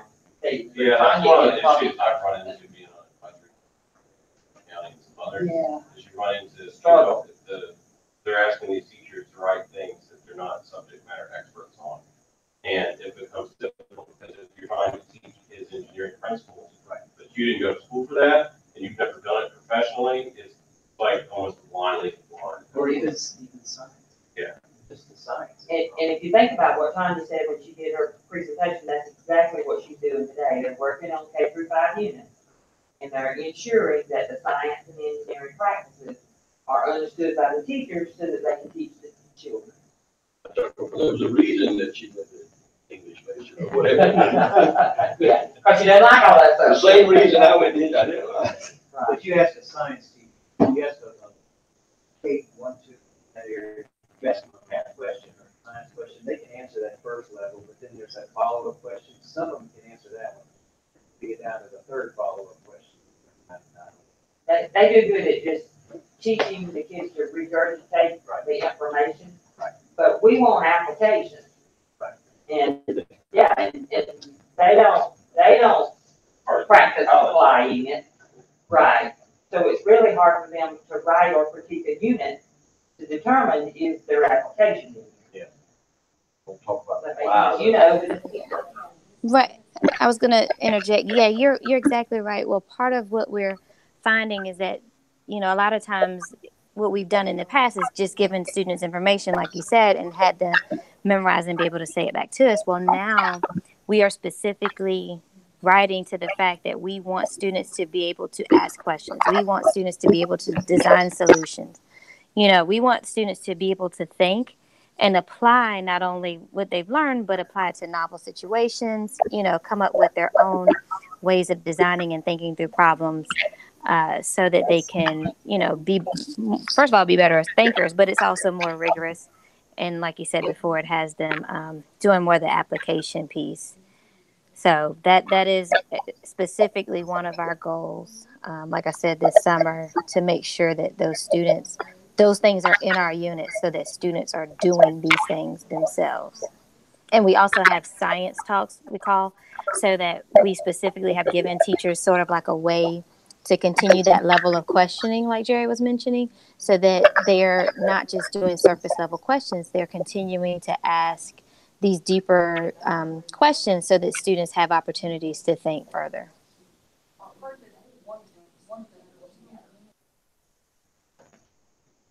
I was trying to figure out how also you all could help us think through how to get our counselors to better serve the STEM career connection piece. We host the counselors consortium, was what Teresa does.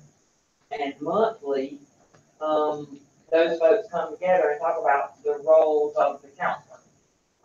And sometimes they ask for professional learning.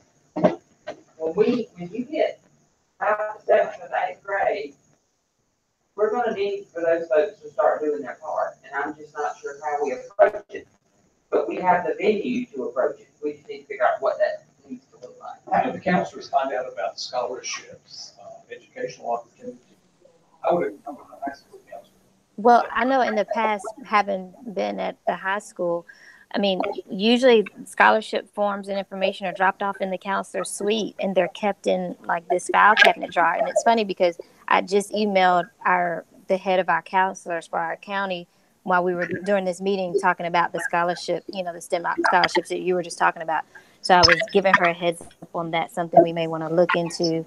But that generally is what's happened. And when you talk to students, I'll be honest, a lot of them aren't aware that drawer of scholarships in the counselor's office exists. And I don't know how we do a better job of advertising that. That's something we've talked about before, though. We're back to how we corral all our information. Right.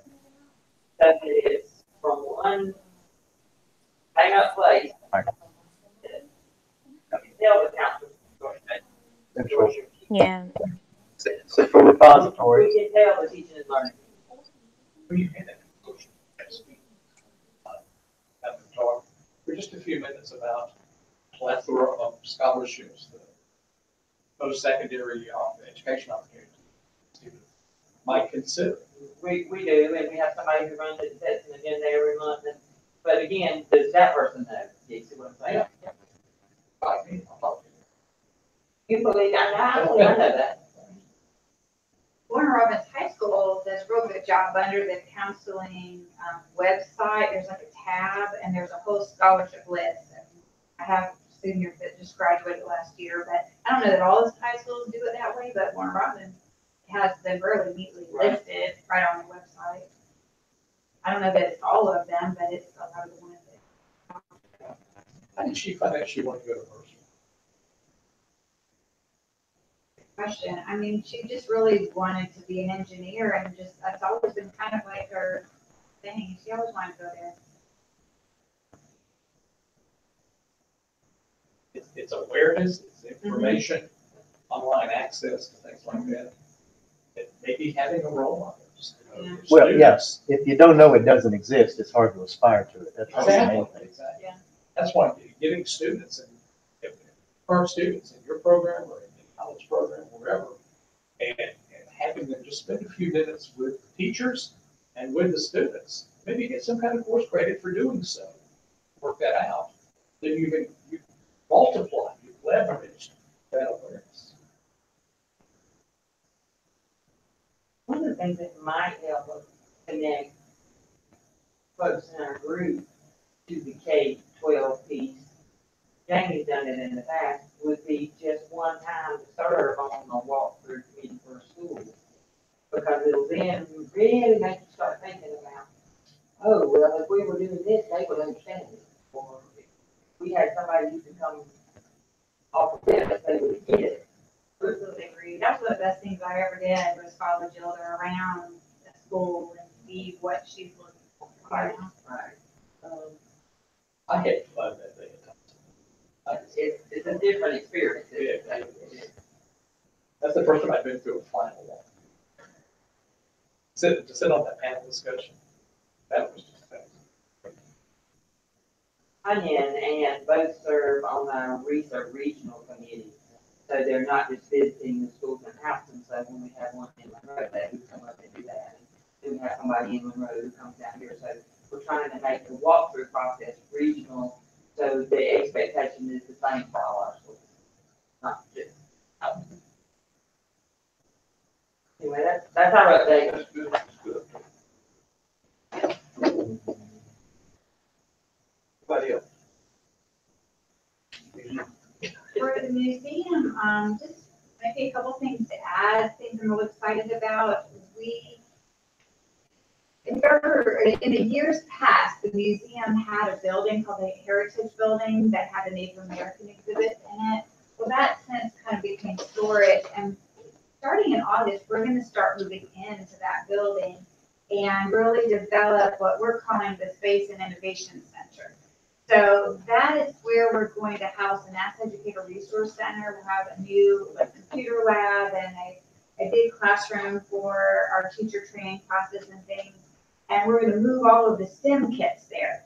Because really, in the last few years since we've been coming to these STEM Alliance meetings, we talked about the STEM kits, and those have really added steadily to that collection. And so we're now at the point where we need a room. Like, where you put all this We stuff? need a room, so that's, we're really excited. I just got 4 shelves donated to be able to put all these kits. So that's a success story. It's a huge success Debbie, story. what you gonna call the Space and Innovation Center is the name of the building. And so it was formerly the Heritage Building. And so we're going to move in there. We continue to work with lots of different STEM mentors, our community partners, people that will come in and talk to our students in all of our camps throughout the summer. We have Saturday STEM labs that were already, we posted it on our website. We are planning for a big STEM teacher conference that we have each year. This one's gonna be August 25th. Probably Claire's talked to you about it already.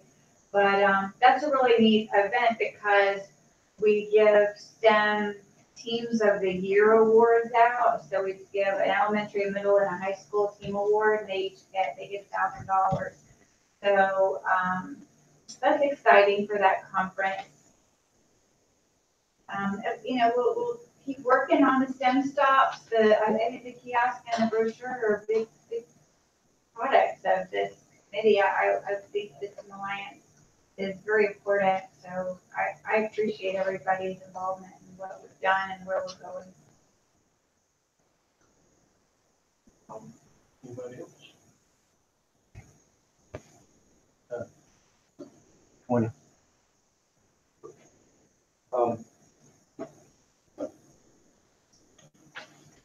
Let's go back to the slide. Yes.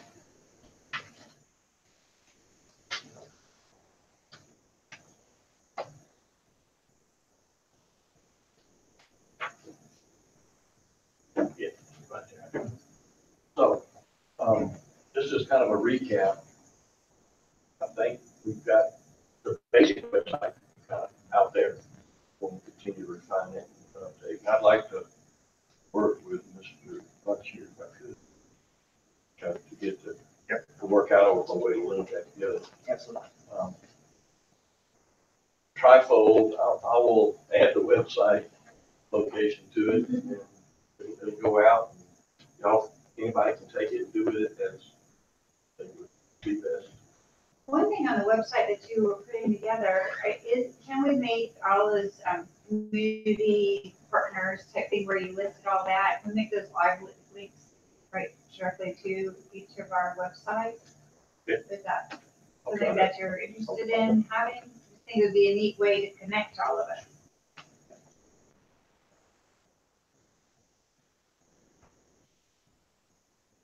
I think you can. I think I saw somewhere where I can remember now, obviously this, but I think I have up to 64 on the page. I'll see it. I'll see if I can do that. I did a way to integrate the community together.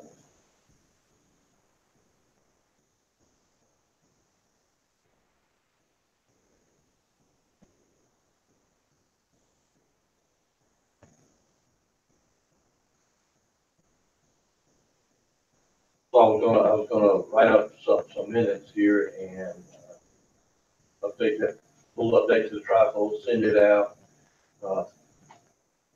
Personally, I think I was gonna just sort of continue to work on the Middle Georgia STEM Alliance website. Till somebody else hopefully takes over or gets subsumed in some way and along the way, but I'll keep that going. But personally, I kind of plan to step back. Personal side of this thing. Just finishing up another trip around the sun and was getting older and other things I should do and can do and need to do. My consulting effort with Georgia Tech's coming to an end, which is not a bad thing. But from my point of view, I would rather them say enough than me have to say enough. You know, I'm good with that. Actually, happy with that. But I have signed on with another small company, not big consulting, but two small companies, Now Confidence Electronics and a new little small, well, they're not new, but 10 years with Teledevices. Working in the obsolescence, electronics obsolescence in the redesign space. But both of that adds up to part-time, and I've got some personal stuff. Looking for somebody that will kind of take on this coordination role for the STEM Alliance, if it's a thing that's worth continuing. The museum has seemed to be always on board. Lisa, the base, has been on board. I mean, I've got people that really invest in work on it. When Jade was here, she put some effort and time into the Facebook page and so. The folks that are out there championing our community. This is the 21st Century Partnership. The folks that are championing the community have really sort of taken us with that. But that, you know, that's 5 or 6 groups. That's pretty much who's sitting here now. A couple others maybe. But that's why I kind of limited the folks for this session. Because y'all are the real stakeholders, because you're investing your time in it. Other people are interested, but it's just a different level. So, is there a volunteer taking on the coordination? I call it a coordinator because that's about all it is. That's what it is. I mean, I was easily doing 10 hours a month, and I didn't personally feel like I was doing a good enough job.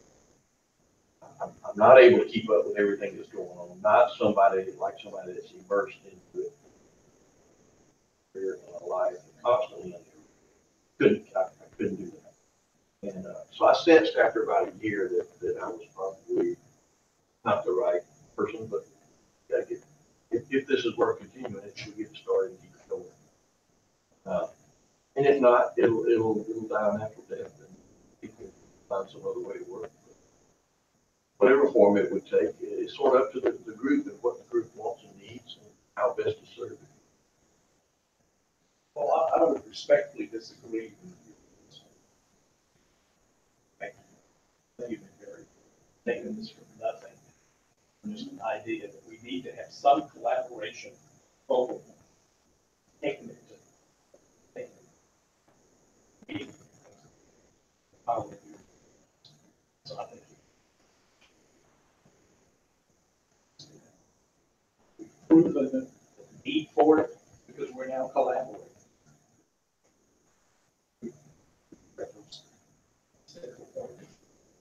Information, word out. The need has not gone away. The need is actually hotter now because STEM is such a growing effort, and it's beginning to be linked to the economic development of individuals. We don't have a STEM-ready workforce. How can we attract business and industry?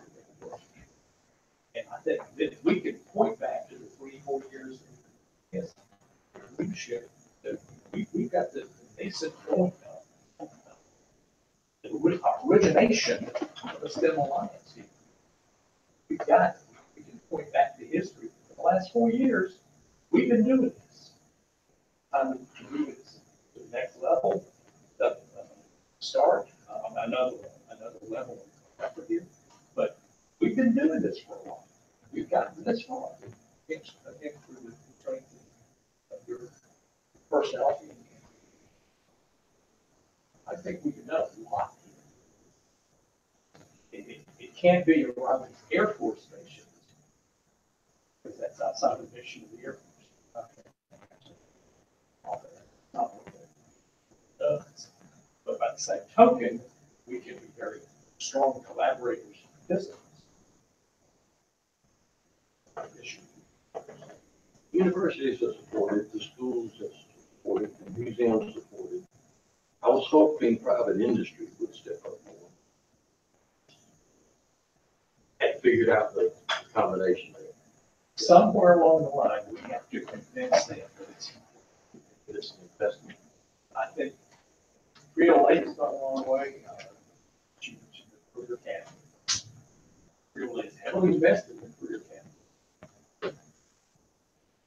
Industrial maintenance, curriculum, the building program.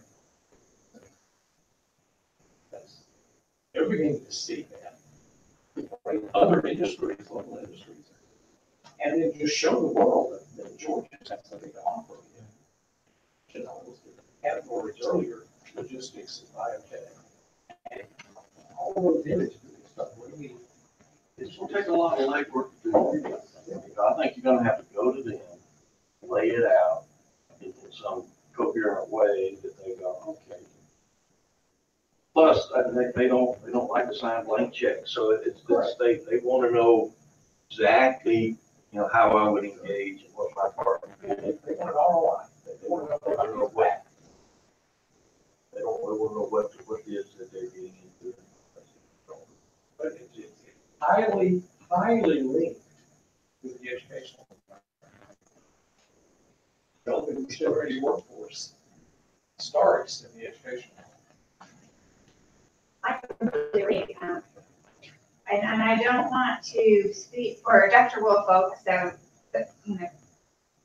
say something if you don't agree with me, but I was thinking that there might be a way that we can kind of overlay a little bit with the Houston County has STEM committee meetings, and so the STEM Alliance, if we met kind of at the same time, there's a lot of the same people in the room, we can maybe do the Houston County STEM committee meeting and then maybe stay after a little bit to address anything that is specific to Middle Georgia outside of the Houston County region. But I don't know, it's a lot of the same people getting together. I just wondered if there was a way to kind of combine that effort a little bit.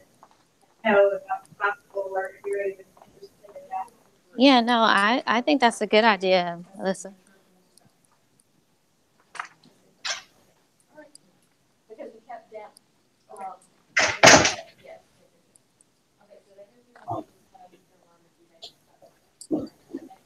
If you're looking for a coordinator, I mean, that's already something that, we meet every so often, and, All the meetings, Yeah. organized, agenda. We can carry on with some of the things that are our initiatives, and more initiatives will be added to the plate as we continue to meet, and more schools will start meeting to have community partners, and we'll learn that at the Houston County STEM meetings. Tanya, how often do you meet?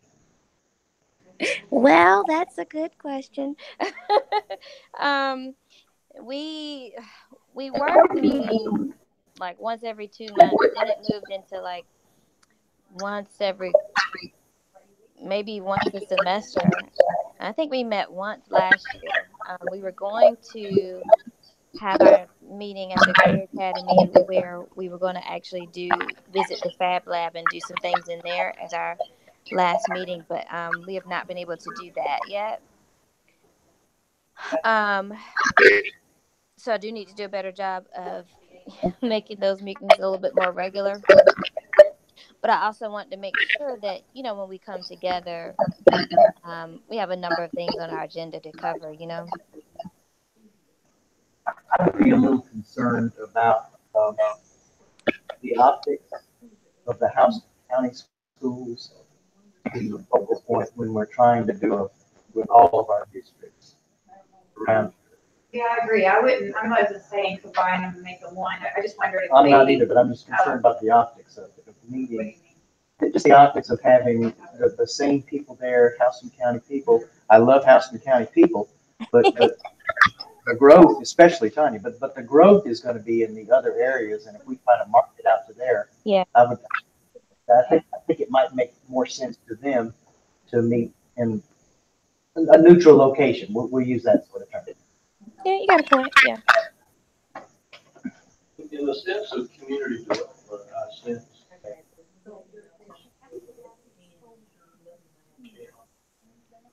Certainly,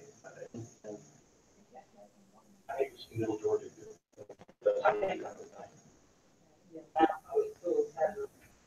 Cohort next year, and they're taking. Really? Yeah. Sit down and go through your spending question. Yeah. You're leading the way. Film academies and things like that.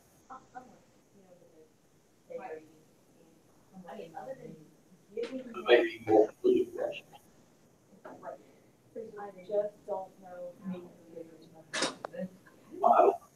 Possibly, I think it's what you mentioned.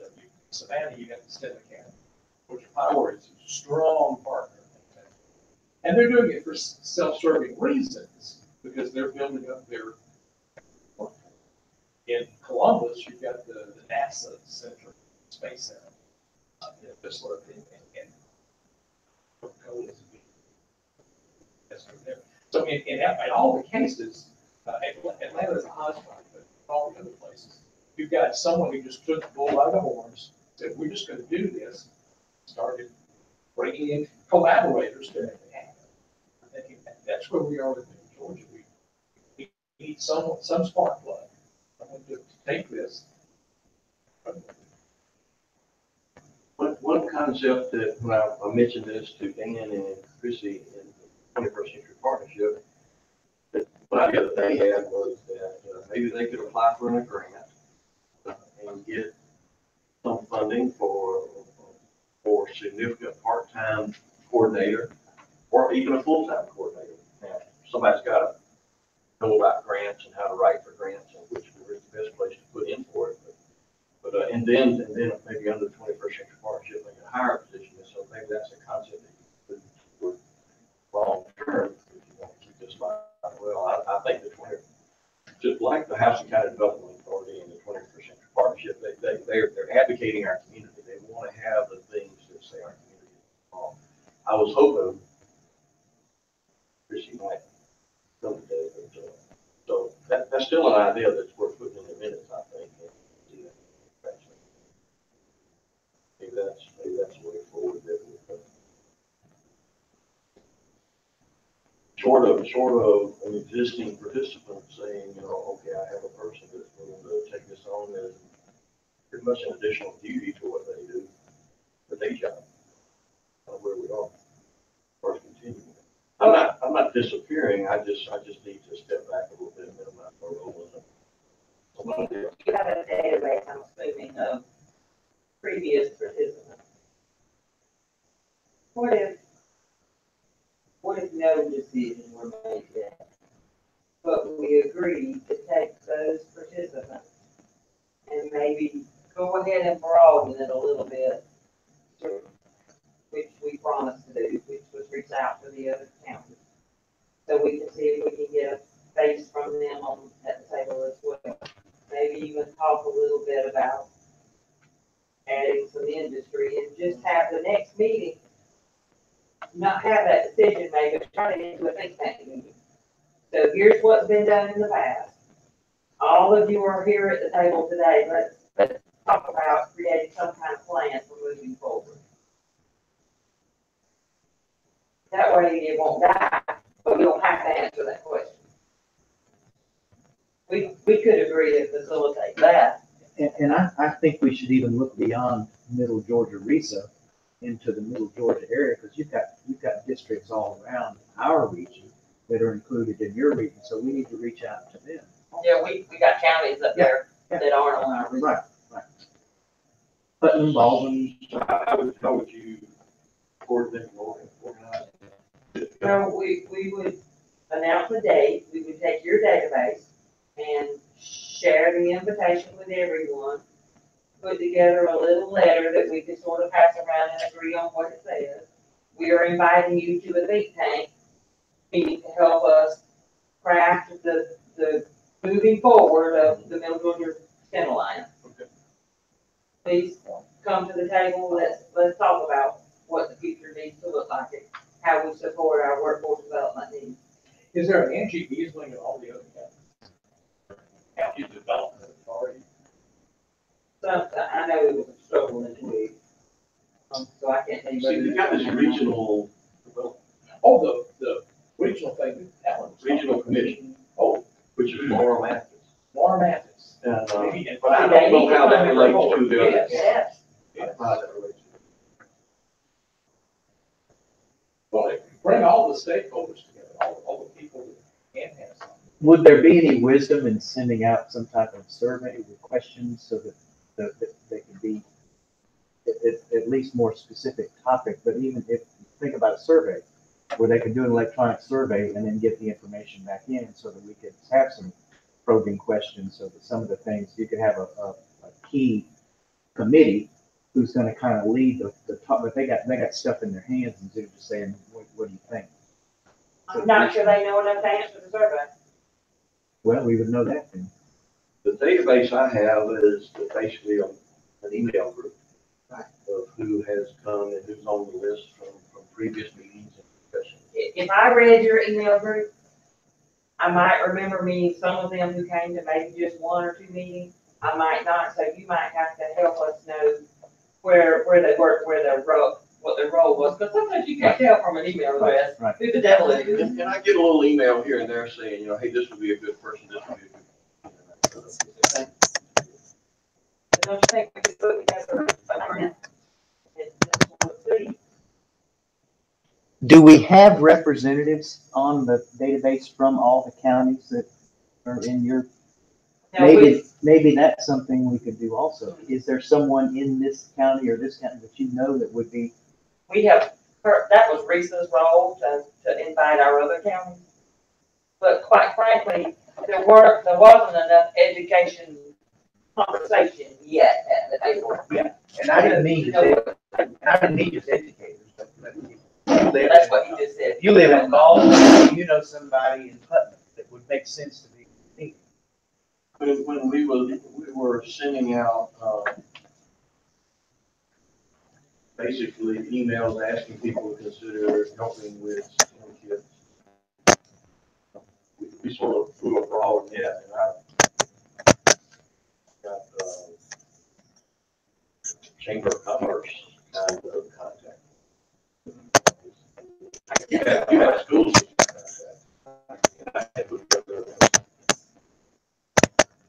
How many of them I haven't heard back? So it's just 3 counties outside of our region, right? Tanya, what do you think about that? I'm right here. I got my phone is plugged up so I can charge. Yeah, you talking about in terms of including other counties? Yeah, and just turning it into a moving forward sort of think tank conversation. Yeah, I definitely think you're right. I think we need to have more of Middle Georgia involved, so that it can be more of a collective conversation. And there are 4 counties outside of our RISA that we would need to find a way to get them involved.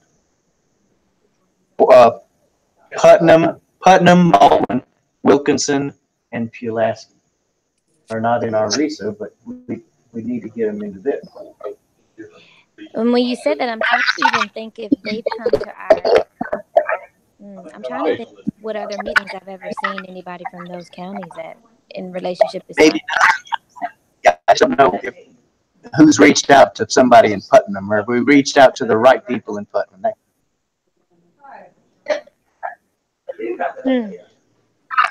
I can look and see on our GSTA or Georgia Science Supervisors Association, sort of directory to see if someone has registered from those counties. Maybe that would be a place to think through it, because I'm pretty sure they don't have people in my role. Other employers, community people.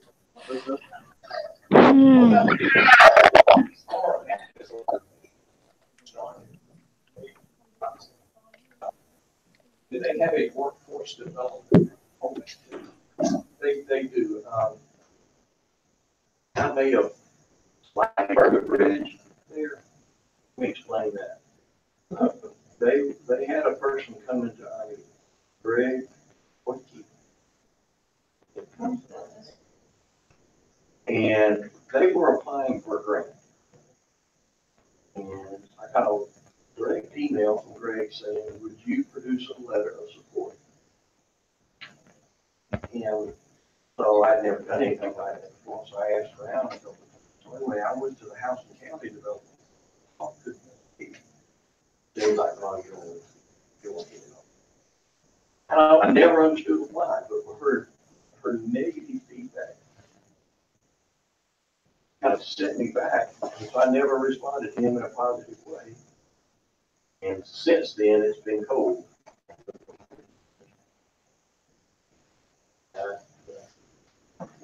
Like, if I don't support them, they're not going to support us. I don't know. I haven't had that much direct communication. But I don't know. Maybe we could just figure out. Appreciate that, Andrew.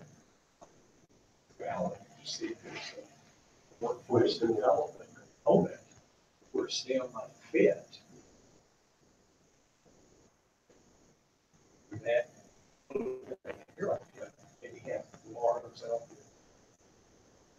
I really like Gary's idea of having like online survey or something go out, because we're going to really limit participation just because of travel time for these people to attend meetings. But if we did, some good And they can even make it clear that there will be some virtual involvement available for people that can't drive all the way from Putnam County for a 2-hour meeting. It'd be a Yeah, 4-hour asking trip. for their feedback on what Yeah, yeah. their region needs elsewhere for Right, them, right. could be done online. And maybe include in that survey the links to the websites that we have so far. Do you see value Right. in what we've done so far? And any suggestions, or is this the right direction? What's your assessment? It's hard for people to get away from.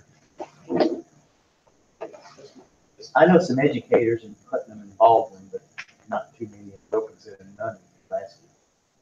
I can help with that part. So we have a company contact down in Hawkinsville. Okay. What's the name of that company in Hawkinsville? That we have the Archway people Oh, came up with a company down there that does something that was interested. I've got it in my head. Okay. But there's a company down there perhaps. Okay. And I would assume that they want to be involved in their local community. Maybe they have a connection.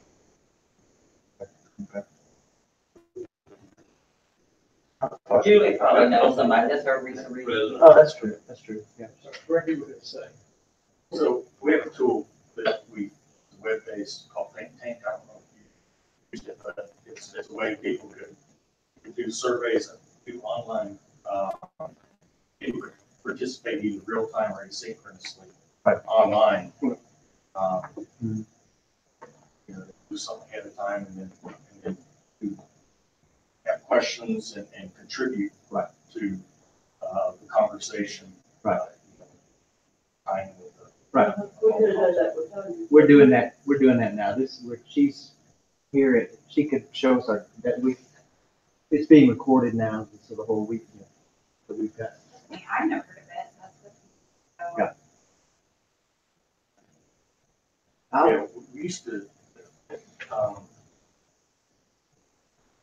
for business development and market research.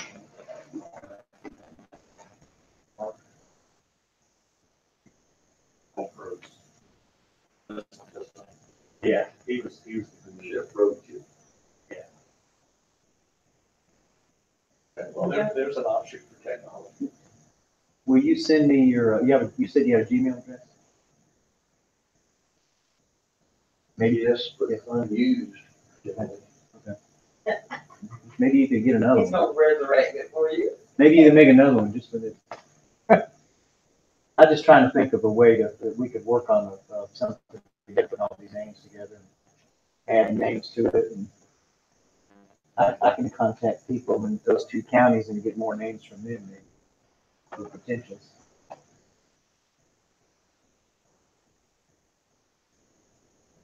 Sounds like I'm like smarter about Google. I know a guy. Thanks, Jerry Bunch. Hey, way more than you want to know. Way more. I said, what you going last month, come show me it. I need it down.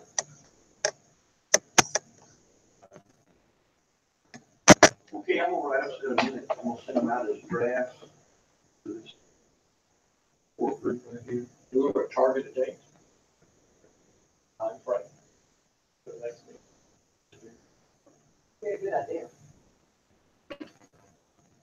Is it sensitive to the school calendar? There are probably dates to You it. don't want to get on a big PL day yet. You get around, holidays, it's a plan day before holidays. Yeah, you want some calendars on that. You got, Much work to do. Every time it takes you go.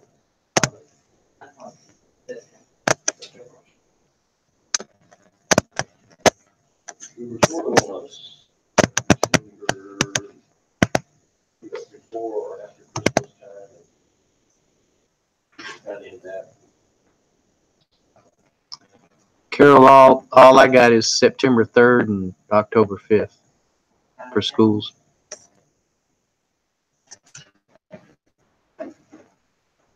Labor Day and then first part of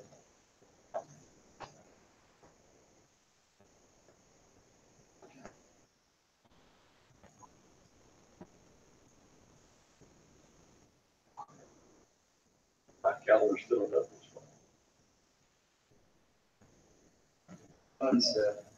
It's been Tuesday before, right?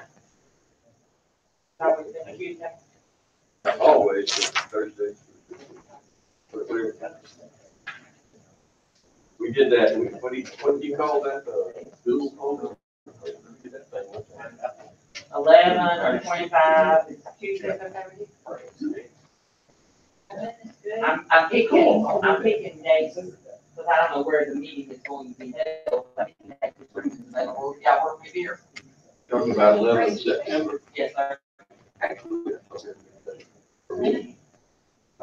Well, I think the 15th after all, and before that. Yeah. 11th of September. The 6th and 7th, I'm tired. Starting 15th, I'm going for it. Good to go ahead, block it now. 11th of September.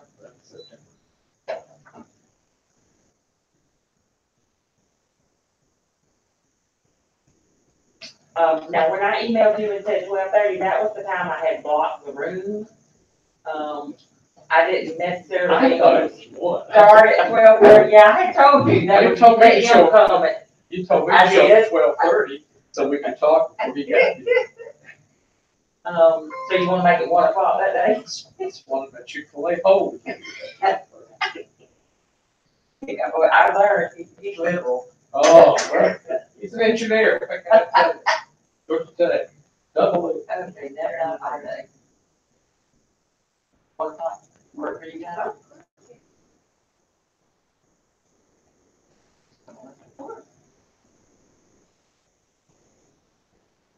I think that if we could shorten the meeting a little bit, it might help with participation. I mean, usually we end shorter than what we say, like, but I don't know if you went ahead and said 3, I think it might get more people. Okay. You said one. We can have as many people listening as want to listen and watch. Have 15 actually. Yeah, who's the facilitator? We'll do recently. With you all, Phil. We'll just bring you nowhere. Like I said, I'm not disappearing, but I want to slide more into race support. Maybe it's a niche here or there, One thing on these co-share things, as we bounce around to different places, I think, because really if we're involving other counties, we go to theirs and they, Go to Monroe one Yeah. week so people can come from further north. When you're retired, you can do things like that.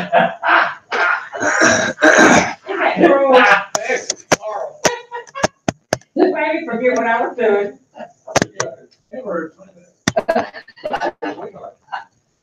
Room reservation, I'm getting a reservation.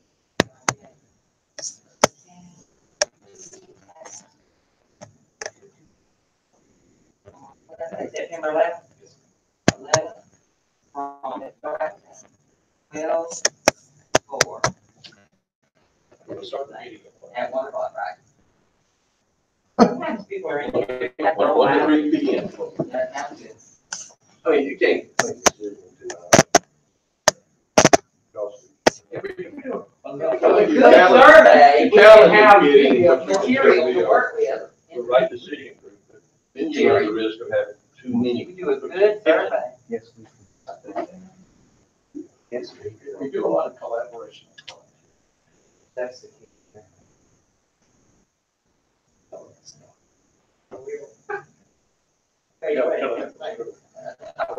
I think it's so interesting to know what the needs are, with goals, what do you need support with? That gives us something to, go with. When we very first started the committee, the needs were, we wanted the STEM kits, that kind of thing. So I think we're ready to do another, what are the needs?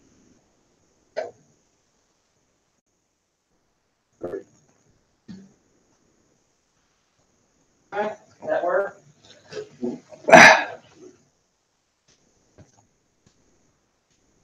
John, you left the group chat. Follow up my previous comments. Thank you, all you've done. I really think you've done a good deal. Tanya, you gone? This far. Yes. email instead of phone saying,